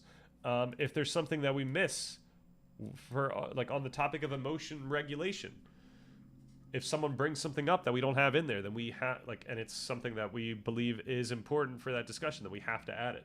It's a thing about what we have to do. Okay, comprehensive. Okay, this is meta philosophy, then a JP style guide for life thing. Are you saying this is more of a meta philosophy than a JP? Yeah, like the JP style 12 rules is actually really like it's, I mean, it's organized in 12 rules, but there's no like rhyme or reason as to why those 12 rules, which is also why he was able to do 12 more rules. so that wouldn't be like, that's not a good example of a comprehensive guide. I try to structure this thing in such that the trajectory through this whole thing should be pretty. Okay, here we go. Main takeaways. The trajectory through this project is actually pretty simple, but also, I'm sorry, we're literally at like, it's such a small font. So part one, the whole point of this, understanding actually, this only works when we go backwards, really. It works well when we go backwards, which is probably what I should have just done I should just go here. So the goal is to determine a path for life, right? I should just read this, honestly. Everyone faces a core question in life. What should I do with my time right now and every day? Yet many of us avoid this question or feel overwhelmed by it, especially during moments of uncertainty or dissatisfaction. We know we want our lives to feel meaningful, emotionally rewarding, and morally good, but how do we actually achieve that? So I might amend this once we get to part 3, where it's like, maybe I should say something like, we know we want our lives to feel something like meaningful, or, I don't want to make a case about what everyone wants, right? I just want to say that like people generally want to feel good, whatever that means. I don't know. And obviously we're going to get into that topic in part 3 much more comprehensively. This was also what I think Crazy Kazoo was concerned about, because we were talking about part 3 stuff and we haven't even spent like any time on part 3 topics as to what makes up mental health and what makes up well-being. Like, we're going to have to put all that work in. All right, this document is a practical guide to help each of us figure out how to pursue a fulfilling life. We'll explore what a fulfilling life might look and feel like, and how we can shape our everyday decisions to lead us in that direction. The goal is to provide a clear, adaptable framework that works for everyone, regardless of individual differences. And that's a really big deal. Like, we have to spend a lot of time making sure that we are aware of differences, and that's what we're going to do in part 2. We have a whole section where we're going to look at individual differences and how that might affect what people think, what people pay attention to, how they could regulate their emotions, how many opportunities they have, etc. So that's going to be a big deal. All right, so the point is that before we can like determine a path for life, like, because that's a big, how do you do that, right? The whole one of the main like theses of this entire thing is like, when you have a task and you don't know how to do it, then the way to go about figuring out how to do it is to figure out how to do it. Like, I know that sounds stupid, but like, and if you don't know how to figure out how to do it, you have to figure out how to do it in some sense. So the next step here is like, how do we identify and pursue any goal? Like, this is the goal we want to pursue. Ultimately, how do we identify and pursue our goals? Before we can pursue a fulfilling life, we first need to answer a deeper question. How do we determine what makes a good path? It's easy to get caught up in endless analysis, asking questions like, how do I know if this is the right goal? What if I'm wrong? This document aims to cut through that uncertainty by offering practical strategies and techniques that help us identify and achieve our goals. Our aim is to provide a clear set of practical tools for everyday life, allowing us to understand what we can and should do, how to navigate life's challenges with purpose and direction. So the idea here is we cannot do part 3 without part 2. But we can't even do part 2 until we do part 1. Understanding the world and our freedom within it. What is it like? How do we even think about what it like? How can we think about the idea of us doing something or pursuing something? Like, what does that mean? This is the philosophical discussion, but also a scientific discussion. How can we understand the world and our freedom within it? To effectively identify and pursue our goals, we need to better explore how we experience and understand the world and our own sense of freedom within it. A central thesis of this document is that by drawing on a mix of empirical science, philosophy, and personal intuition, we can gain a clearer understanding of our lives and our agency to improve them. This knowledge will enable us to better orient ourselves towards meaningful goals and make informed choices about how to live. So yeah, we could not start part 2 without doing part 1. And part 1 took us about like a year and a half. And now, yeah, now we're starting to work on part 2. We still need to make changes to part 1 as time goes on. And chances are we're not going to, we're not going to hit everything in part 2 when we do part 2. So we're going to need to make changes to part 2 after we do it. And then we're going to start working on part 3. And all while this is happening, we're going to keep listening for feedback on all the parts, because this is a living document. This is going to be something that I can just keep and work on forever, because we're going to keep coming up with better ways to think about things. New science is going to come out. New ways of thinking about the science is going to come out. New intuitions are going to come out, etc. Yeah. Okay.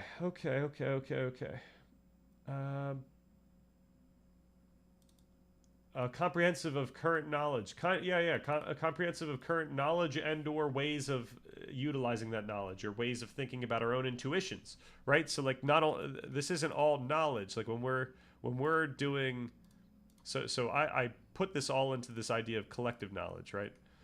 As we begin our journey to make sense of the world and our role within it, we can naturally start by examining our collective knowledge, the body of knowledge that humanity has developed through centuries of inquiry and experience. So this includes scientific discoveries, shared wisdom, and empirical knowledge that have stood this test of time, forming the foundation of what we believe about the world. So we want to be comprehensive about even, philosophical discussions in theory. Now, the question is where we put that type of thing in part 2. And I think that anything that isn't hitting the level of like empirical, the standards of empirical evidence, we can put in the epilogue. We can get an epilogue that's chock full of ways of thinking about the world that help you pursue and identify your goals. And then in part 3, perhaps we could do something similar. But yeah, that's the best I've got so far as to how we can go about doing that. But we have to be careful, because there is something important about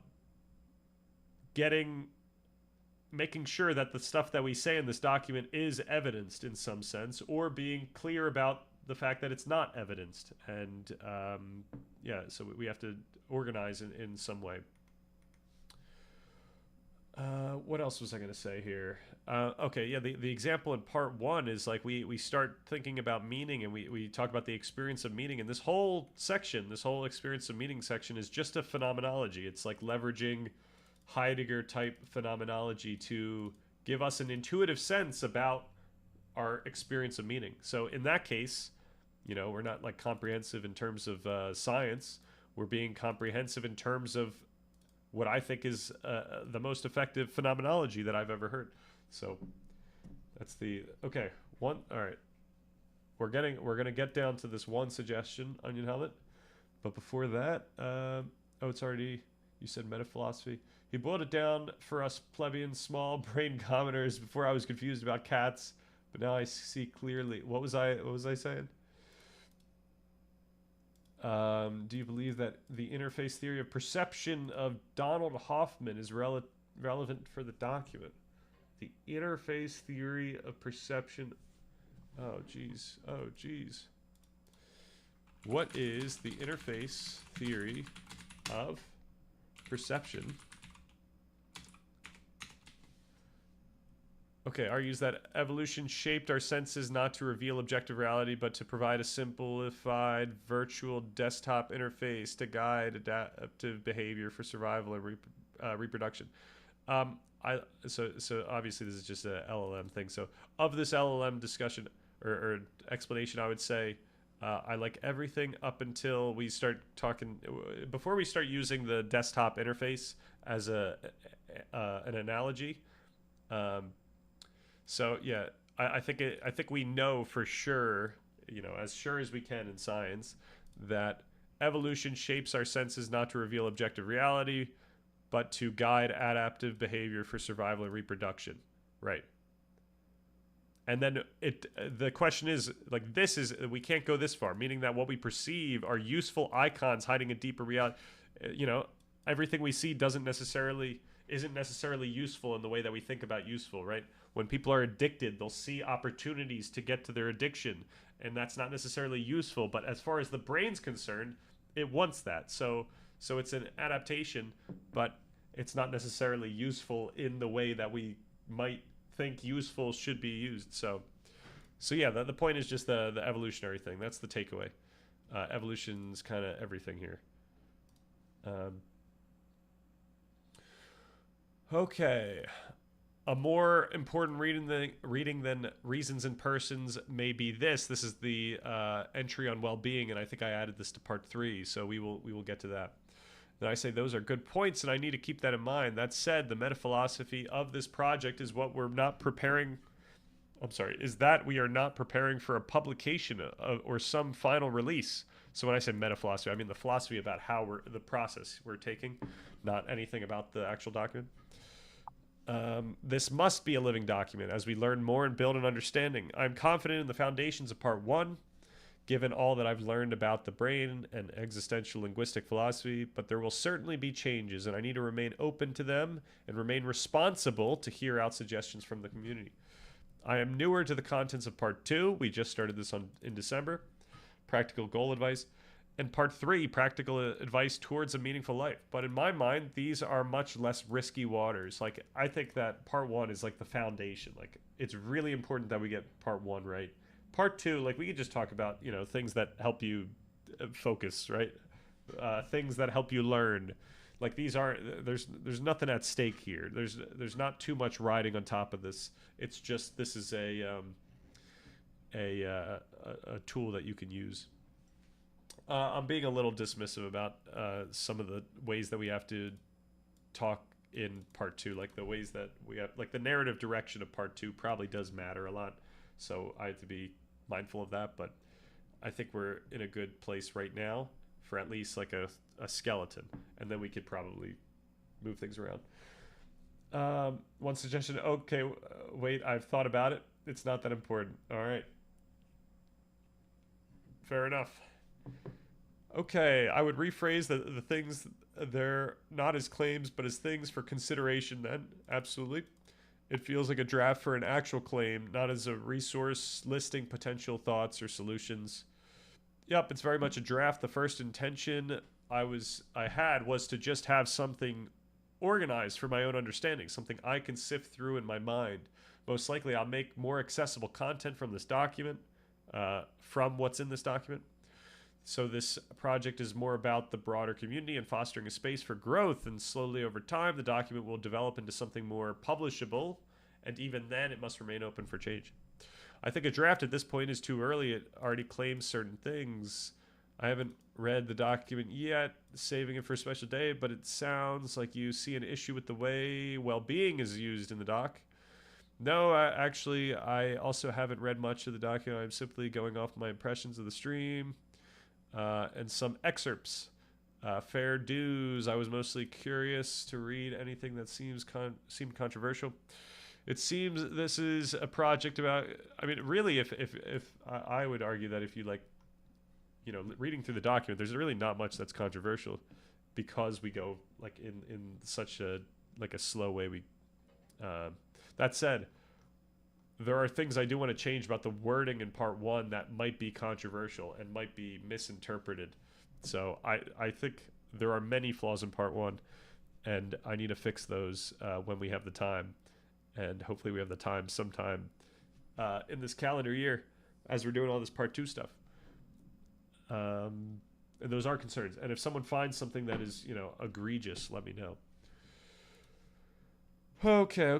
It seems this is a project about living the good life, a famous philosophical topic that's been alive for thousands of years, with a constantly growing literature, and which involves many things, especially moral philosophy, and more recently decision theory, rationality, etc. It's weird to expect you'll be able to solve such a problem. I think that the people of the last 20 years have a significant advantage on solving this problem because we have, one, all the insights of science that have come out. So now we know what affects people's well-being. Like we can ground well-being in our brains, and we can find what actually affects well-being. So something like self-determination theory, which we talked about a few days ago, like that's a theory that you wouldn't be able to just easily stumble upon unless you were able to do all the experiments that led to that theory. So. And you know what? I'm kind of speculating there. I don't know all this. I don't know what the experiments were, but I'm assuming that this person had. You know what? I think I did read that this was more well substantiated, but that was Gemini. So do we trust Gemini? Gemini is like 95% correct, but sometimes it'll create up. Sometimes it'll reference Krieger. Which is crazy. So we always gotta keep our wits about us when talking with Gemini. All right, it was about the colloquial semantic meaning of that subtle subtitle, determine a path, but then going on to talk about a plurality of goals. Right. Isn't that good? Right? Like we want a path as opposed to the path. The path you come up with, right? The a path you come up with might change tomorrow. But right now, we need a way of thinking about our path. So it's, we're kind of agnostic about that. Funnily enough, I think this project is about overcoming modernity's issue with nihilism. Right, I think it is. Because it was talking about well-being, right? If you take it like that, like modernity nihilism, this document seems much more novel. Yeah, a path is... Yeah, ideally we do both, right? We're trying to solve these problems in like a comprehensive way. So it should be clear as to why we can't just fall into nihilism when we make some of the claims about absolute truth that we do. All of this meaning that we experience, what we believe to be true, is grounded in these systems that will make us feel good or bad if we, if we do certain things. Like I do not want... Even if I think that there's no like objective external truth, I do not want to walk into a mall and just start yelling at the top of my lungs just to freak people out. That would make me feel very uncomfortable. I would not enjoy the experience of doing that. And there's no running away from that. No amount of there's no meaning in the world gets me out of that notion of what is true, right? So it's we can't be simplistic and inappropriate in our discussion about truth in that sense. So okay,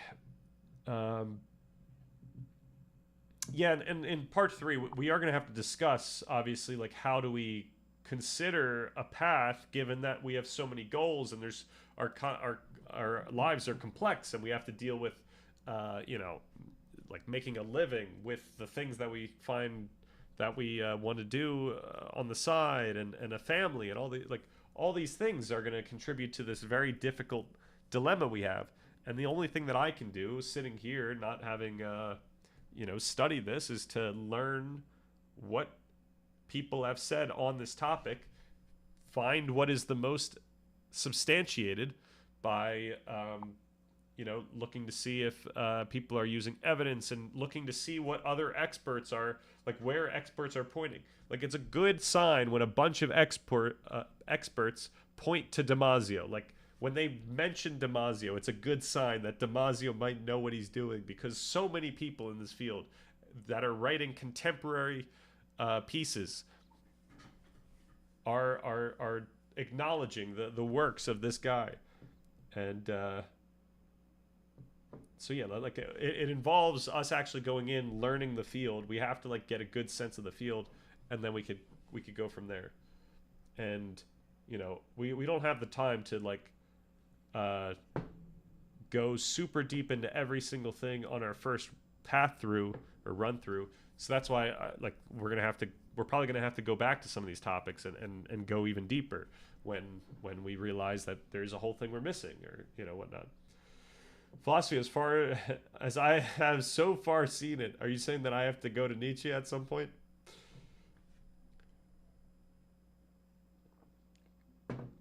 We have to stay. Oh no. Means living voluntarily among ice and high mountains in Antarctica, seeking out everything strange and questionable in existence, and everything so far placed under a ban by the colony Penguin. Yep. Not Penguin House. Penguin. Okay. Out of all the countless solutions proposed, you need to be able to make a solution that is worthwhile, so to speak, right? I think we have the capability to do that. I think the novelty here is simply that I'm willing to put in the work to organize and aggregate all of this information that other people have made.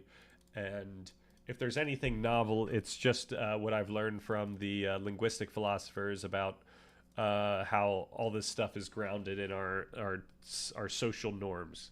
You know, understanding is like so much of our understanding is predicated on our social norms, and that's not everything. That's not the whole story. A lot of our understanding, while still affected by social norms, is affected by our solitary experiences, right?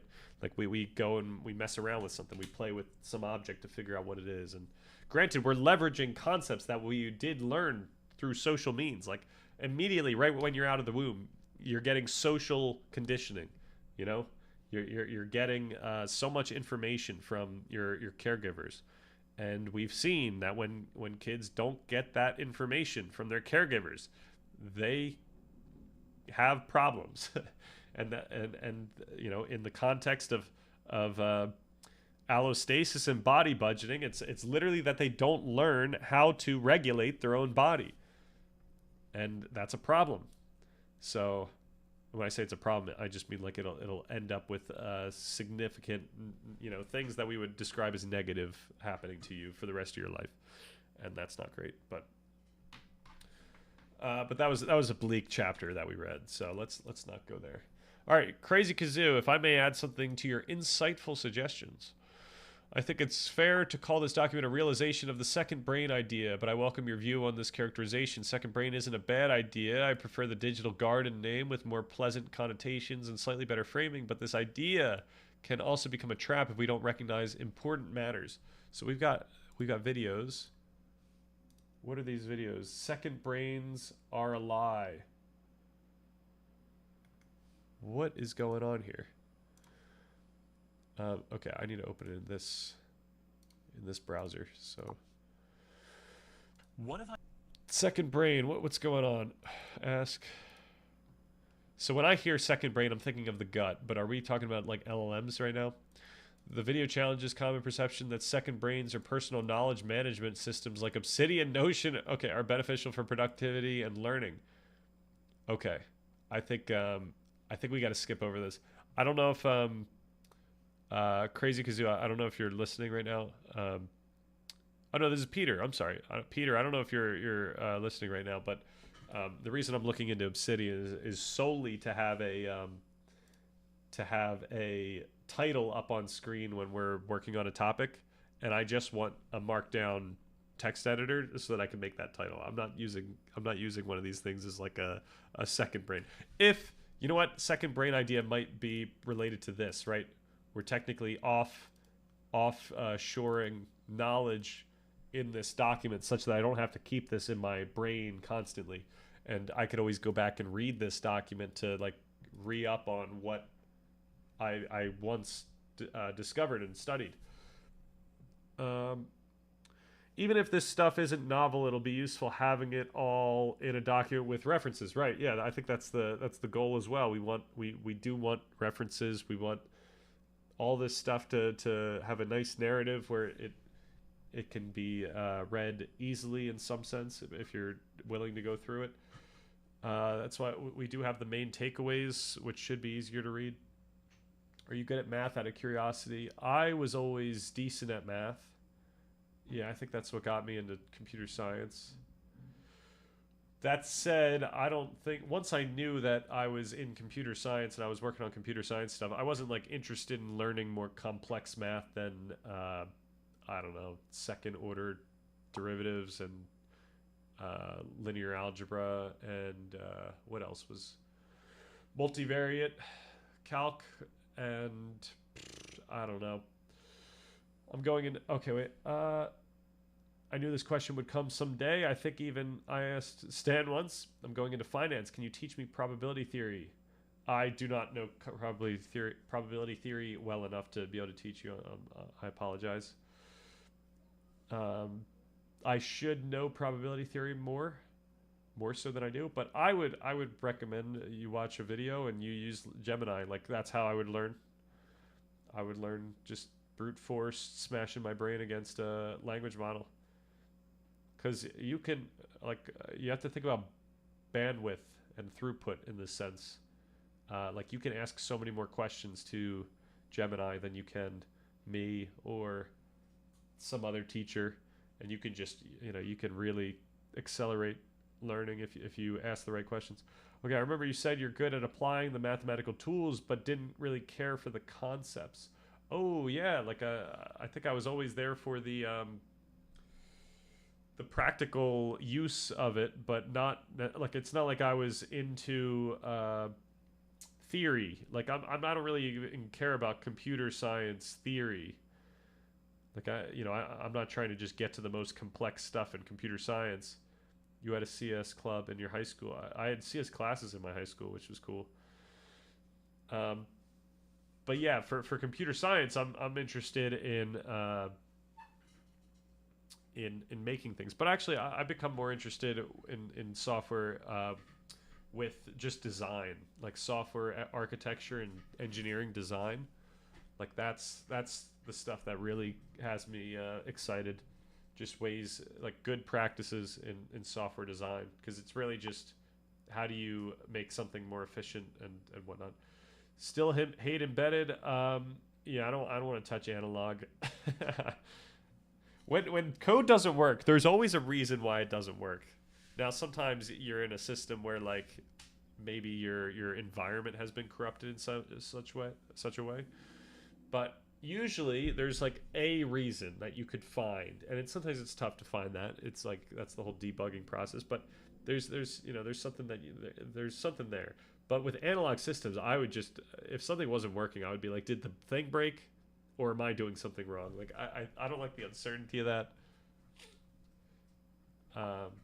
And I'm just out of my element there. I might get into it at some point. I remember an electrical engineer writing to other engineering majors, "Hey, at least you can see your problems," or something akin. Right. Hey, fair enough. I agree. I know from my college, the computer science major was significantly easier than the electrical engineering major, because our resident Jago is a electrical engineer.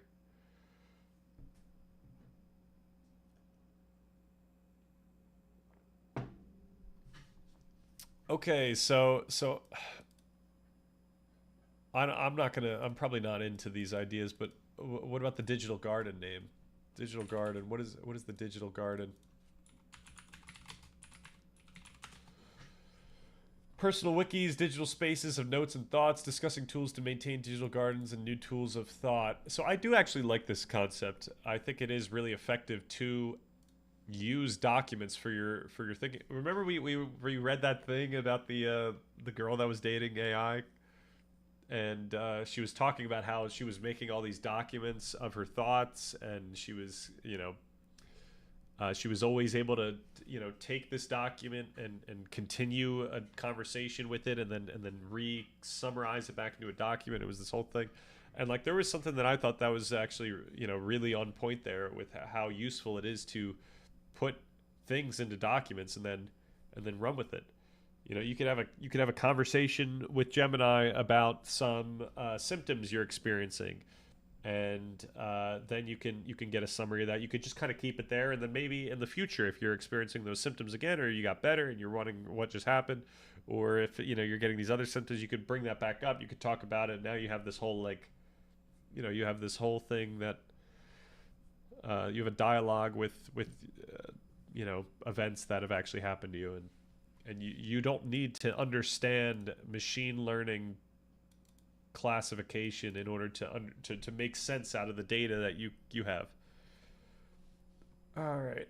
Inherently second brain, despite how it is idealized by influencers, isn't for thinking. It's just a referential tool. In other words, we put there what we don't want to think about and what is convenient to have quick access to, but can be adapted in the support process of thinking when we make okay, so yeah, I think this is not what I'm looking for. We have seen this channel, and I do want to watch a couple of his other videos that I think we have queued up for when we get into learning. Like literally, this video is in my watch on stream playlist. I'm not sure if it's going to be all useful, if we're going to just have to summarize it, but we'll see. We'll see. I know we've enjoyed a video in the past. What is that thumbnail? This is exactly what you want in a thumbnail, right? You need the face and you need the bolded text. Maybe it's lacking some color, but I like monotone. You know, obviously my thumbnails are white and like mostly white and then black. So I can't talk. Okay, in other words, we need to make extra efforts to ensure that all contents go through our deep processing to avoid mental AI slop, which is a hard thing to do if we use AI extensively. Hopefully, people that have seen me use AI on this channel can see the types of things I do and ask. I would click. Very nice. You know, I try to ask all kinds of questions to AI. I try to, you know, run my. I try to ask challenging questions. I try to connect what I learn to other things that I learn and get connections in that way. Then again, I would click almost anything to feel alive. Nice. Yeah, YouTube is.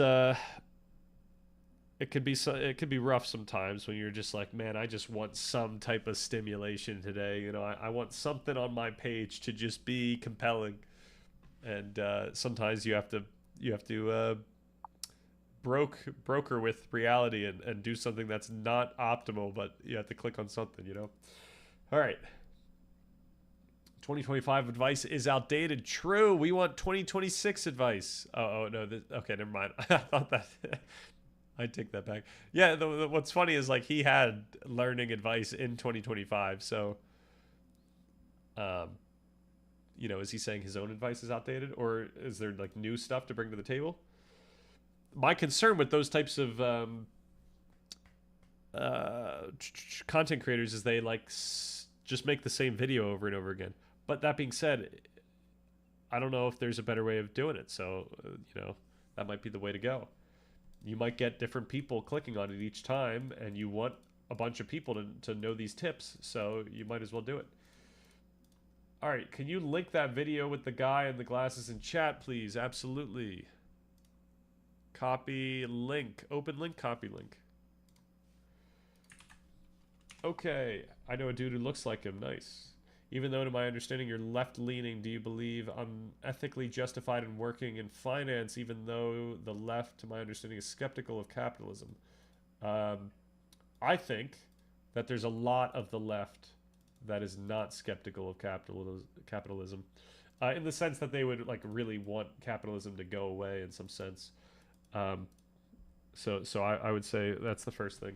Second thing, I'm pro-capitalism, so you know, I know that's controversial, but it just, you know, it's really not a great system, but it might be you know, the best we can do given the constraints.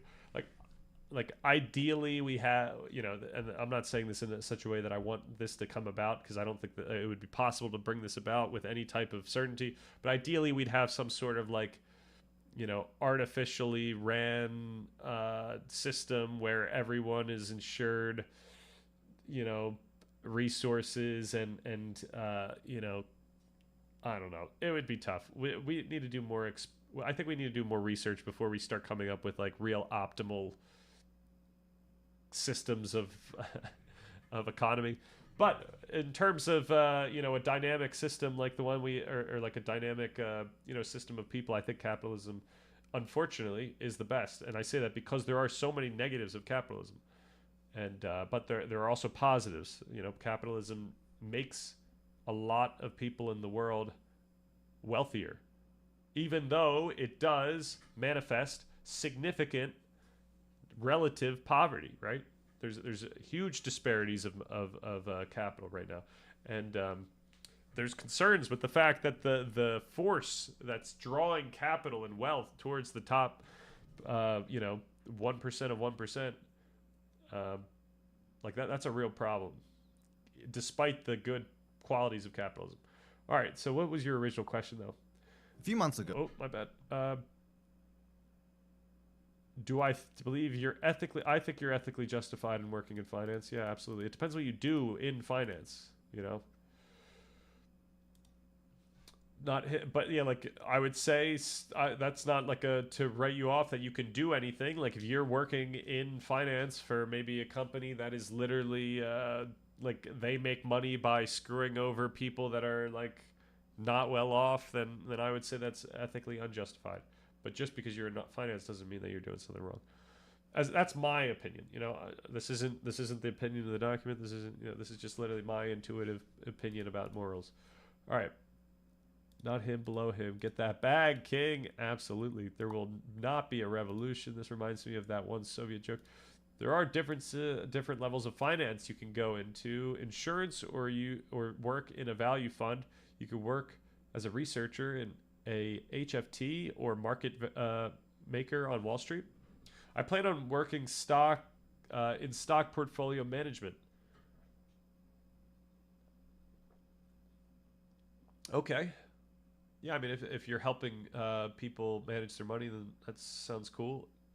If you're doing something where you're like telling people to buy certain things because you're in cahoots with the actual companies, and you're just it's not going to help the actual, like if you're doing a Wolf of Wall Street thing where it's not going to actually help the investor, then I would say that's probably immoral.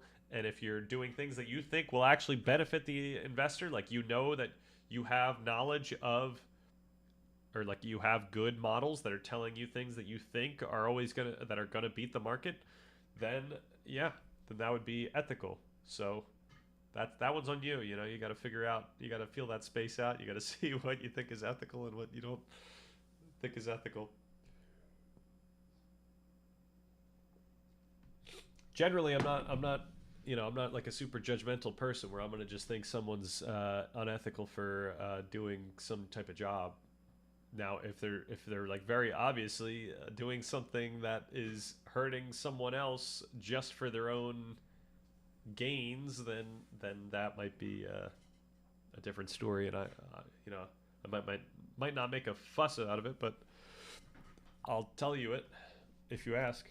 Communist Party official calls his mother over to Moscow to give her a tour. He shows his mother his very many riches, hotels, limousines, and the best champagnes. Eventually, he asks his mother, "So, mother, what do you think?" To which his mother replies, "This is all well and good, my son, but what will you do if the communists come back?" Ooh. Oh, I probably don't get the...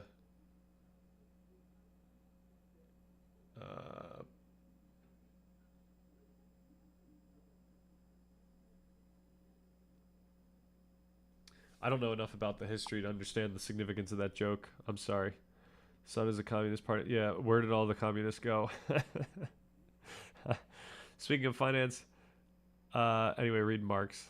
Speaking of finance, do you believe investing as it relates to personal finance is relevant for the document? It might be relevant to part 3. Like if we can make a case that making smart moves with your money is going to affect your well-being, then I don't know, maybe.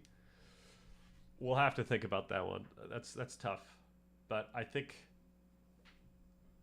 yeah, I wouldn't write it off. I think that might be something. I think it helps people out.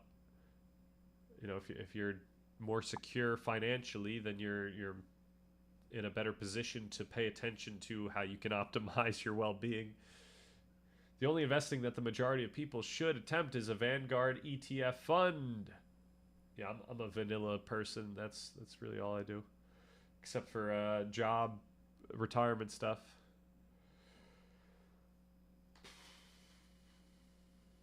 Okay. What else we got? What else we got? Another AI slop. Yep. I'm targeting sense making. I'm targeting sense making extended to worldview, which I believe is prerequisite, or at least supports well-being. All right. I do appreciate this source, but also it's a little toxic, so we just got to watch out for this type of thing. What a strange and useless comment to just throw out there.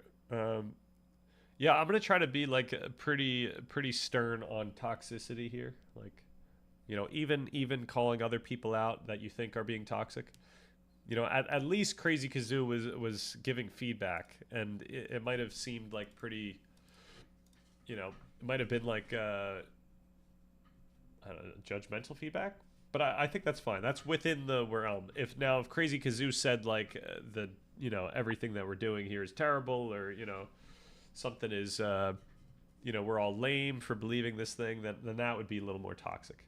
But we could take feedback. All right, let me get the video with the guy in the glasses below the 2025 dude. All right, this guy or this guy, sense making or top here, the video.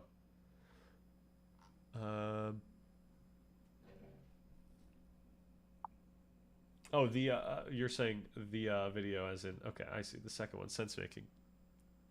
This one.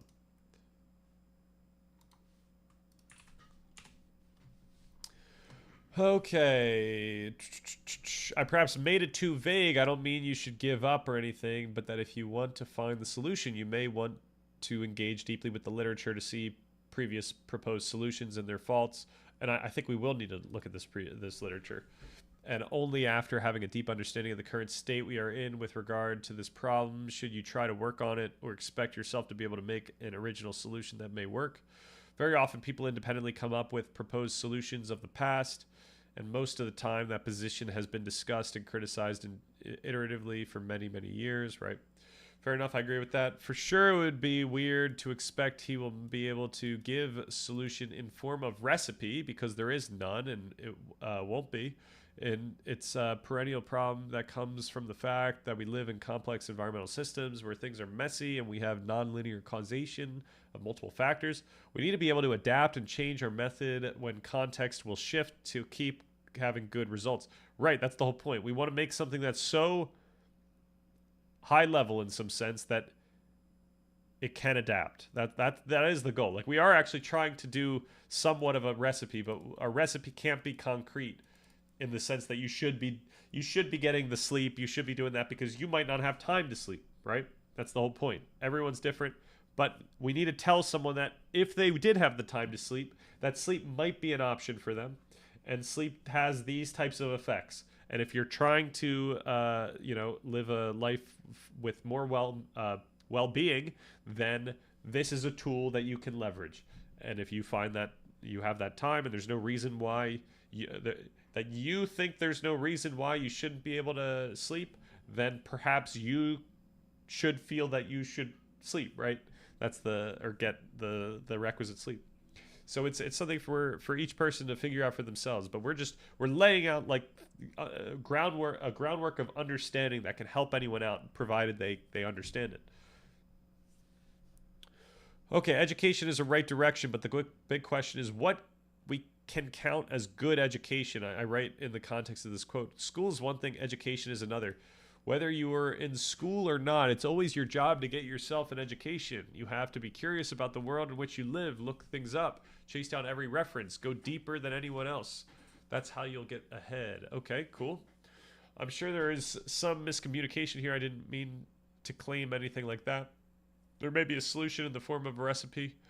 You didn't. It's my input. I wrote why we can't have a universal recipe. What makes you think that there might be one? That this doesn't make sense. Every solution is context dependent, and contexts aren't the same and very often aren't clear. Do you know a concept of wicked problems? It's because the form of a recipe is vague and polysemous. This is a cool word. Okay. Let's get this back to 50-50 here.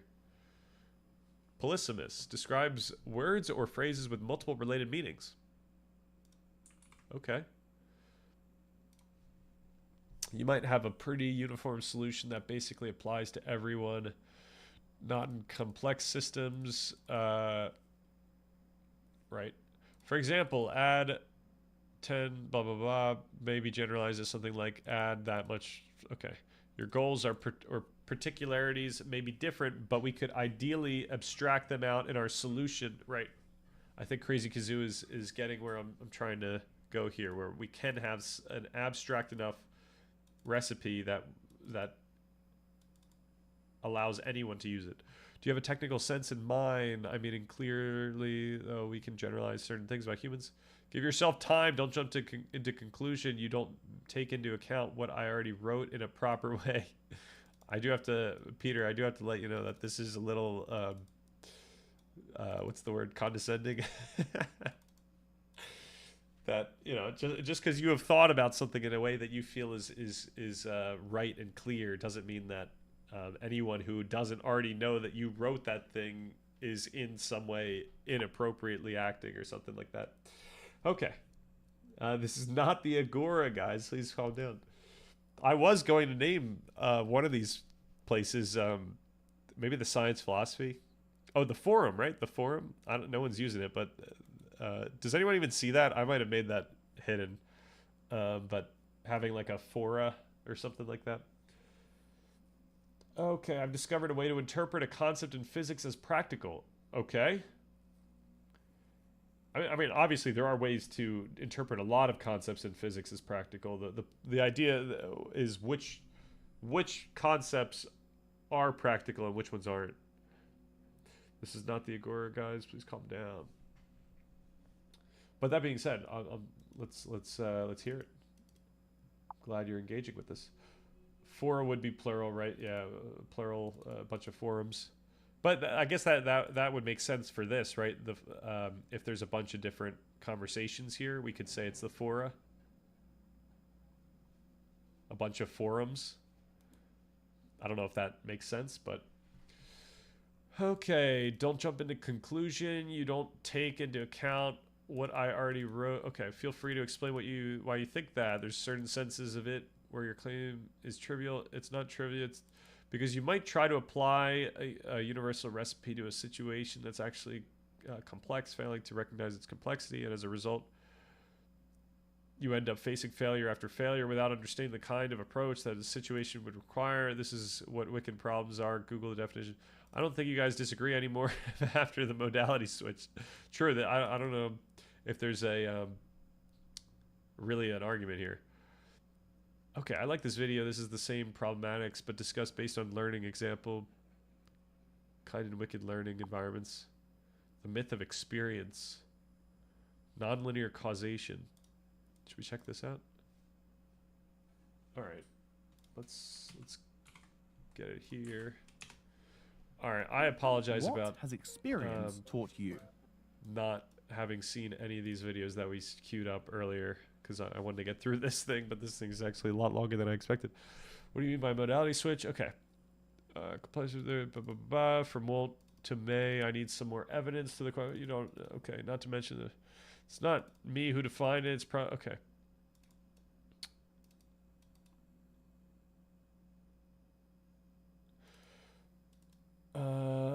Daniel End, I appreciate the keeping this cordial. I might have guessed wrong, but it sounded like Kazoo. Hell yeah. Wasn't insinuating, was intuiting the same about it won't happen. Okay. I'll give an example. I'm struggling to read a lot of their messages, honestly. Let's assume for a moment that for a man's well-being, he needs to find a woman and build a happy relationship. Okay, we wouldn't ever say that someone needs that type of thing. The way that we're going to talk about this in the document, like relationships, is like, this is something that we know provides people a lot of positive well-being. It's something that, you know, ends up hurting a lot of people. So it's something that we should mention, you know, it's worth knowing that that's in the cards. But it's not something that everyone needs to do, right? It's not something you need to do. There are people that are happy that aren't with a partner. So it's like a tool. It's like a tool that you have. It's like you could try that out. Like one of the things that we're going to say in part 3 is like there's a lot of these things that you can do that we know provides well-being to a lot of people. You could try them out. That might be something you should do, right? If we're going to give a should, it's like you should figure out which of these things work for you. And obviously it's a lot, there's a lot of risk in finding a partner and getting married and whatnot. But it's something you have to feel out, and sometimes you have to deal with risk, and we have to talk about risk. We have to, like, risk needs to be a concept in part 3 that we have to discuss. It might even need to be in part 2. Yeah, it should be somewhere. Okay. Daniel, damage control. Absolutely. I learned this concept from this paper. To my understanding, it argues that the flow of time explains how to solve logical paradoxes. Okay, but I would argue that, like, what does solving logical paradoxes give us? All right, unfortunately, I'm not going to be able to spend much time with this at all. I think I have to skip over it just because it's going to take a lot out of us, take a lot out of me. But I do appreciate you finding that. If it ever really becomes pertinent, then maybe we can look into that. But I don't know. There's so much we have to look into. All right.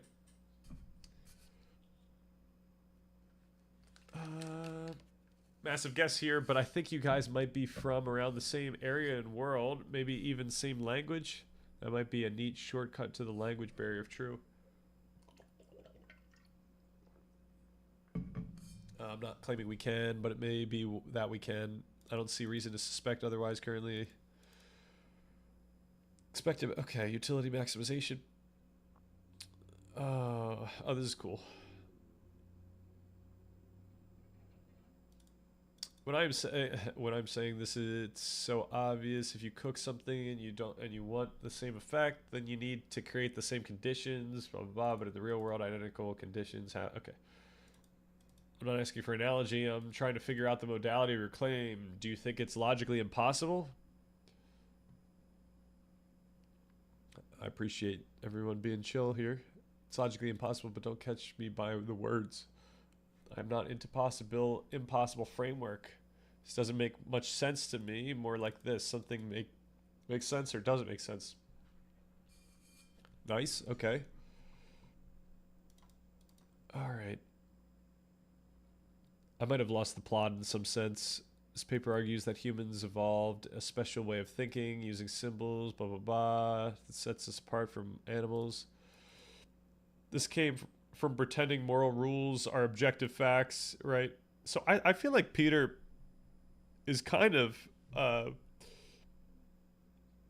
like in the direction of seeing the contingency of our understanding and even our moral intuitions. Like, I think for Peter, it is something that is very much subjective and affected by our culture and our learning and whatnot. I think just the philosophical language Peter uses can often make this more difficult to parse. All right, I think we're good. I think we could chill. So I'm gonna cut that, and then okay, we could go a little longer, maybe like 10 minutes. All right, finally, Lavina's on the fence. Tu ne tueras point. Shall not kill. It's the first word of the face. Parole du visage. Le regard, toujours une connaissance, une perception. The look is always awareness, perception. In the face, there's something very exposed, threatened. Was it? Did Darmanon suggest this a while back? I'm curious what the context was that we were talking about. Menacé. Comme nous as if inviting us to an act of violence. Et en même temps, at the same time, the face is what forbids us to kill. De tuer. So I'm not sure what the concept of Lavina's is. Oh, whoops. This is a short clip from the beginning of a documentary. I thought it was interesting, so I translated it into English and added subtitles. That's cool.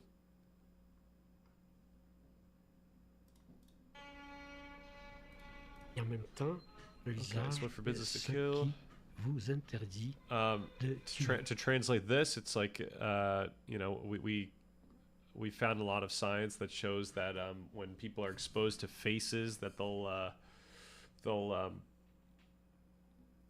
exhibit different behavior, whether that is like more moral behavior. So like if you were to show a face in a classroom, we see that cheating goes down, or if you show a face in a, I don't know, a grocery store, crime goes down, something like that. But also obviously people's faces can be compelling, and you know, really what's going on under the hood is a lot of neuromodulators that are involved with social dynamics, and yeah, that affects how you feel in the moment, and that affects what you end up doing in the moment.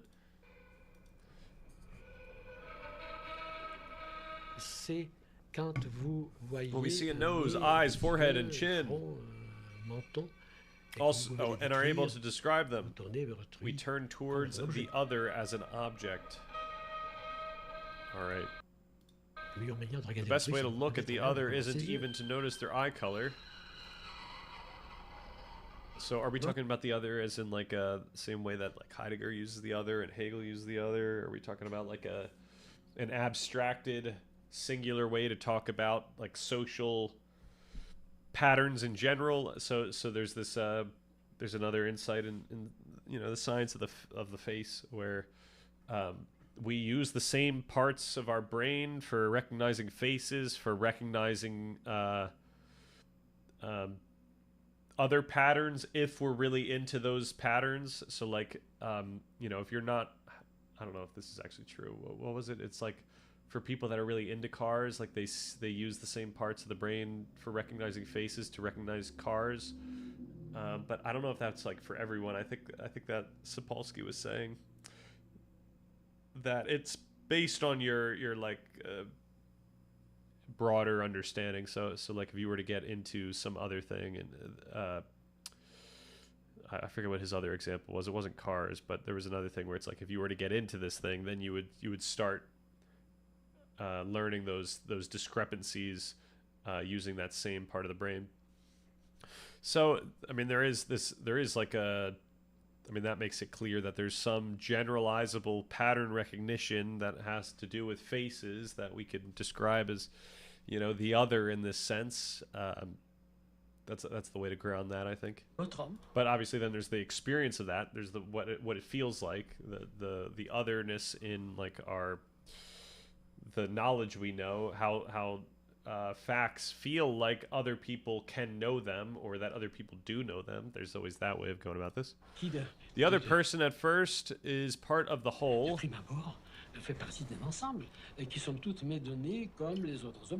which is given to me like other objects, like the whole world, the spectacle of the world. And the other person somehow breaks through this whole precisely by their appearance as face, which isn't simply a plastic form, but it immediately is a commitment for me, an appeal to me, an order for me to be at the service of this face. That's such a funny way to interpret what's going on in the brain. Like we have a sense of what kind of happens in the brain when you see a face, or you see an attractive face, right? But to then like interpret it this way is funny. And this commanding of the face is what I call the word of God in the face. Wow. Okay. All right. Since it's Friday, and to my understanding on Fridays you entertain tangents more, can you ask ChatGPT how the fuck? I mean, this is Friday, but it's also very late, and I'm very tired, and I did actually get 2 vaccines today, so I'm feeling a little beat. So I think we are actually just gonna be done after I think just this video. I think like we do this and we're out. And I don't know if Onion Helmet, did you watch all of this, or were you just concerned about the title here and the fact that it was 2 hours ago? Fun February, where I make videos that are fun, just for fun, little shorties. And I was doing I was gonna do one on books, and I was working on it, and then something happened. And you know how like something happens, and it's like, well, this is like. This is so funny. On Tyranny is using it as like a microphone holder. That's great. Seemed relevant. Also, Angela is interesting. True. I'm gonna check out this channel. I got to see what's going on. Pretty please. We could. How about if we're on like tomorrow, maybe we could check it out. But I'll probably just I'll probably like take that. If you could save that. Actually, maybe I could just grab it. I could just throw this all into Gemini, and then we could go from there. So in my niche of things I like to talk about, that I have to talk about that instead. That's where we're at. And the thing I want to talk about is an article, but like I always forget to. Now there's room.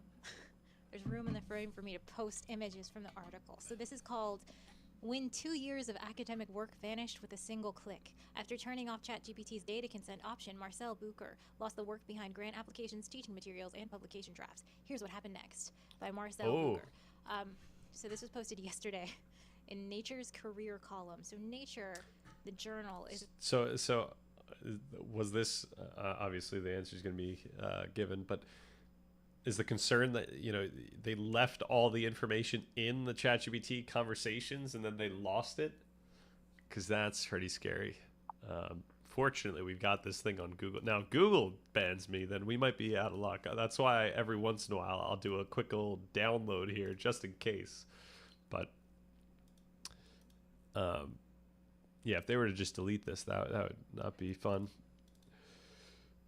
It's, of course, a very important scientific journal. Oh, I have Nature right here.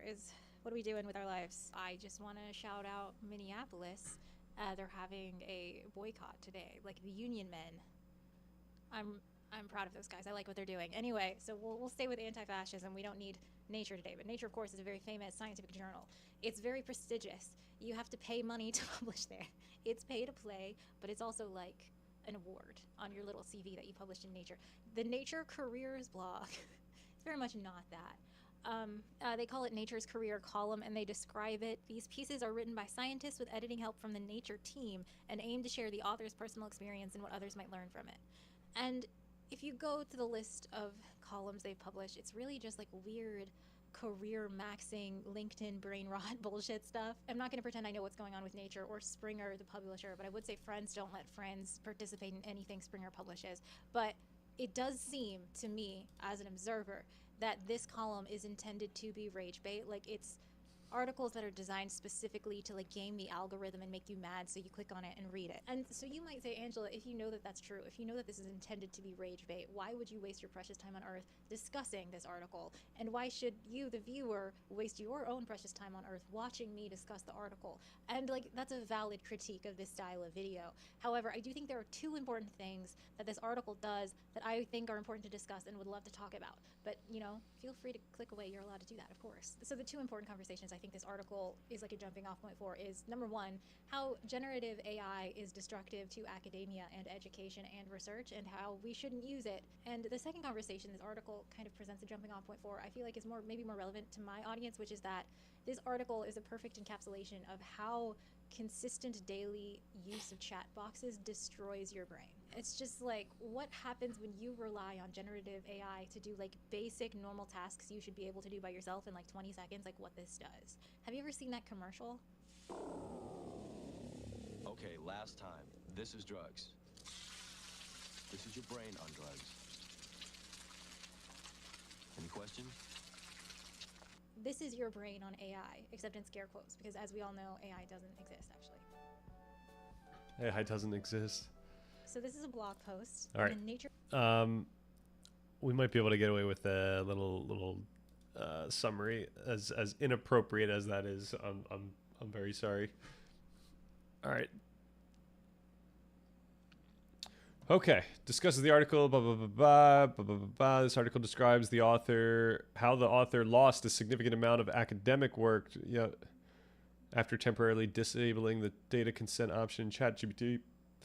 Analyzes the article, highlighting two main points: the destructive nature. The video criticizes Professor Booker for relying heavily on ChatGPT for various academic tasks, such as writing papers, analyzing data, creating lectures, writing grants, and creating homework. She argues that the article serves as a cautionary tale, not about the data backdrop, but about the brain rot. Yep. Cognitive impact of daily AI use. The host asserts that a consistent use of AI chat boxes makes people stupid and incapable of performing basic tasks. She draws a parallel to not being able to solve a physics problem by just watching someone else do it. True learning requires active engagement. She warns that outsourcing tasks like writing emails or understanding HR communications to AI can lead to a loss of essential skills. Ultimately, she concludes that publishing such an article, which states the obvious fact that a delete button deletes data, is a clear sign of cognitive decline because of excessive AI use. That's hilarious. Yeah, I think it's fine. I don't know if those are the strongest arguments, but I think there are strong arguments for like how we need to be careful about AI chat bots, especially like with children who are still developing, especially in institutions like, obviously education systems. Yeah, I think there are probably good arguments as to things that I need to pay attention to when working on this project, like in terms of how I use chat bots. But I don't think that this video provided like that type of discussion. Because I mean I'll say this again, or I'll probably say this a bunch of times again. But like in my perspective, when it comes to chatbots, and I'm not saying that this is I'm trying to imply that other people can do the same thing or should do the same thing or whatnot, but I've found that I've actually been able to learn a lot of stuff that I end up reading and being like, oh, I know that because I read that from learning on ChatGPT or whatever. I've learned a lot of stuff using AI tools, so I know it's possible. I know it like that. It's not something where it's certainly not possible in some sense. Like there's a way about going about it, and I think at some point we want to go through that. I think April is our month on thinking, and we want to go into how we can effectively use LLMs for thinking and what we should be mindful of. So I think we are going to do that work. We're gonna make sure to put in the effort there. All right, what other kind of videos are we talking about here? Interesting. This is kind of a video about filters. It's tough to know what these videos are about.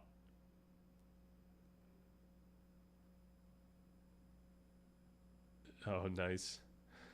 Yeah, I don't know if this is something that would make sense for our YouTube channel to subscribe to, but I do appreciate it. I do like it. I'll give it the. Did I give it the like? This is your brain on drugs. All right. Good stuff. We will get to these things tomorrow. We got to figure out what markdown thing we're going to use for our title.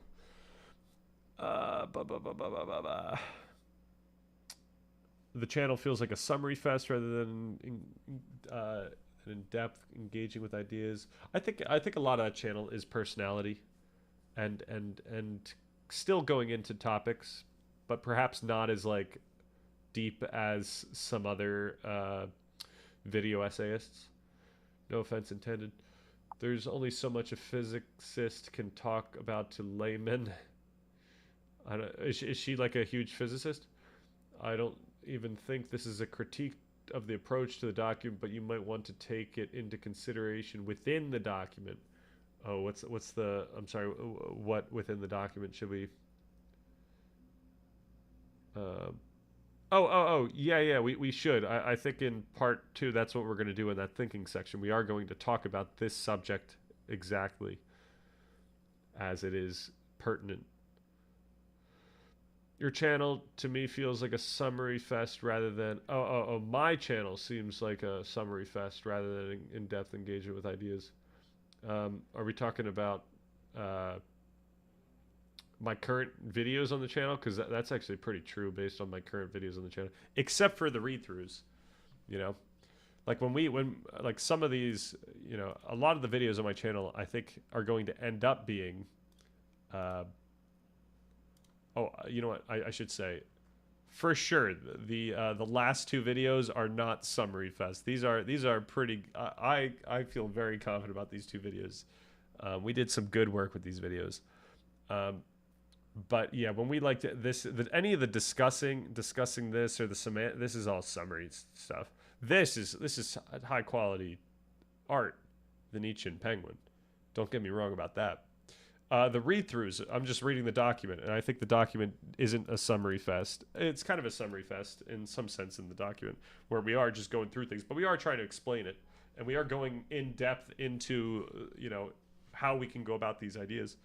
But okay, on stream we just do a summary fest, absolutely, to summarize ideas instead of watching videos or reading articles or books. Yeah, we just don't have the time to just jump into all these different things, especially if the AI gives me some indication that like I'm already not going to be happy with it. There's only so much a computer scientist turned document writer can talk about to layman. True. Yep. Yeah, I don't think we're going to go deep into just like random topics. I don't think that's going to be... I'm going to have to feel pretty good about the topic in order for us to go deep into it. Like, obviously, we've spent now time on this channel reading in like obscure handbooks on embodied cognition. Like we've gone deep into topics here, but we don't often do that because that's also like, it's not the most fun a lot of the time. So I think I try to,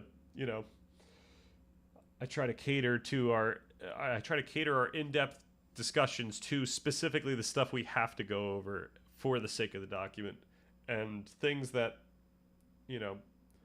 are just suggested. Unfortunately, if it doesn't, like, obviously, if you suggest something that ends up being absolutely profound for what I believe is the trajectory of this document and what needs to be in it, then there's a chance that we will go in depth in the future into that topic, whether through a book or just chilling on the, just in general.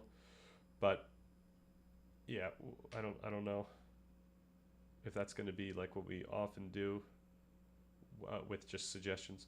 All right, I have to pee. I'll do the man thing in a minute. I was about to end, but Daniel N showed up. I got to give him props for being cordial. And then I'm gonna head out. In the meantime, what could we do? What would be fun? What would be a good 1-minute activity here?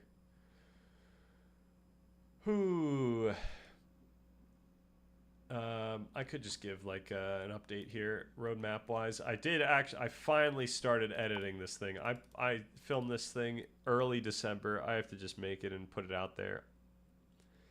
And then awkwardly, I do have to make the next few the read-throughs for the next major sections of part 1, and I know there's a lot of things that I want to change with them, but I'm going to try to not change too much, just so that we have a good like snapshot of 2025, and then we can change stuff. Yo, Daniel End, stand date the mandate. Daniel, and I wanted to say kudos to being cordial in the Discord, you could say. I appreciate the good energy, the positive energy. Wordle. Oh, I don't know if I've never played Wordle on this channel. I haven't played Wordle in years, I feel like. What's a good it's got to start with Stan, right? Stand? Is there any other word that starts with a... Is stain a word? Stand? Maybe that's fine. Oh, we're chilling. So I don't know how you guys play with World, but I like to play the cheating way, where I use different letters now just for information. So like something like... plier, right? Like this is great because I get a bunch more information. All right, yeah, it seemed a little feisty at first, but Onion taught me it's always just about semantics, right? Oh, Onion taught you, yep. Or Wittgenstein, one of the two. Yep. I get the two mixed up too. Oh, we're doing so bad. All right.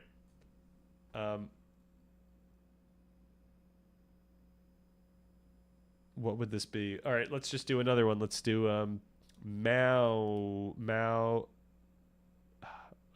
touch, youch, bouch, couch. Okay.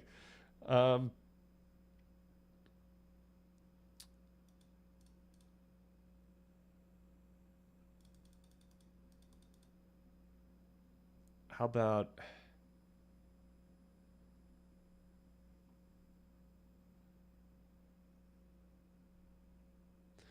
what would be a good next one here? Narco, is that but that uses okay. Well, we have to keep narco in mind because that's what it could be. But I at this point I just want more information. You know, I don't want to start using these letters because then I get less information about this guess. That's why I'm looking for like a all right. I think we just do another N. No, but that's even worse because it's the same one. We know T's not in there, so we could do mouth.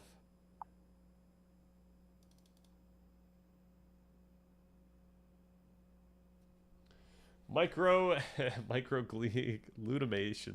Nice. Glute. Can we get glute? It uses, yeah, but it's using a lot of letters that we've already done, unfortunately. I'm just going to do, actually, no. Mount. This is not great. I should have been more, okay. This could be narco, right? Still. Should we just start guessing? Narco? Is this a word? Okay. O-A-R Orin? No. A-R-O A-R-O-N. Baron.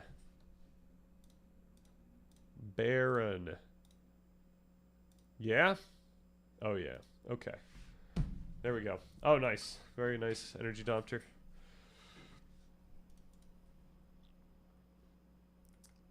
All right.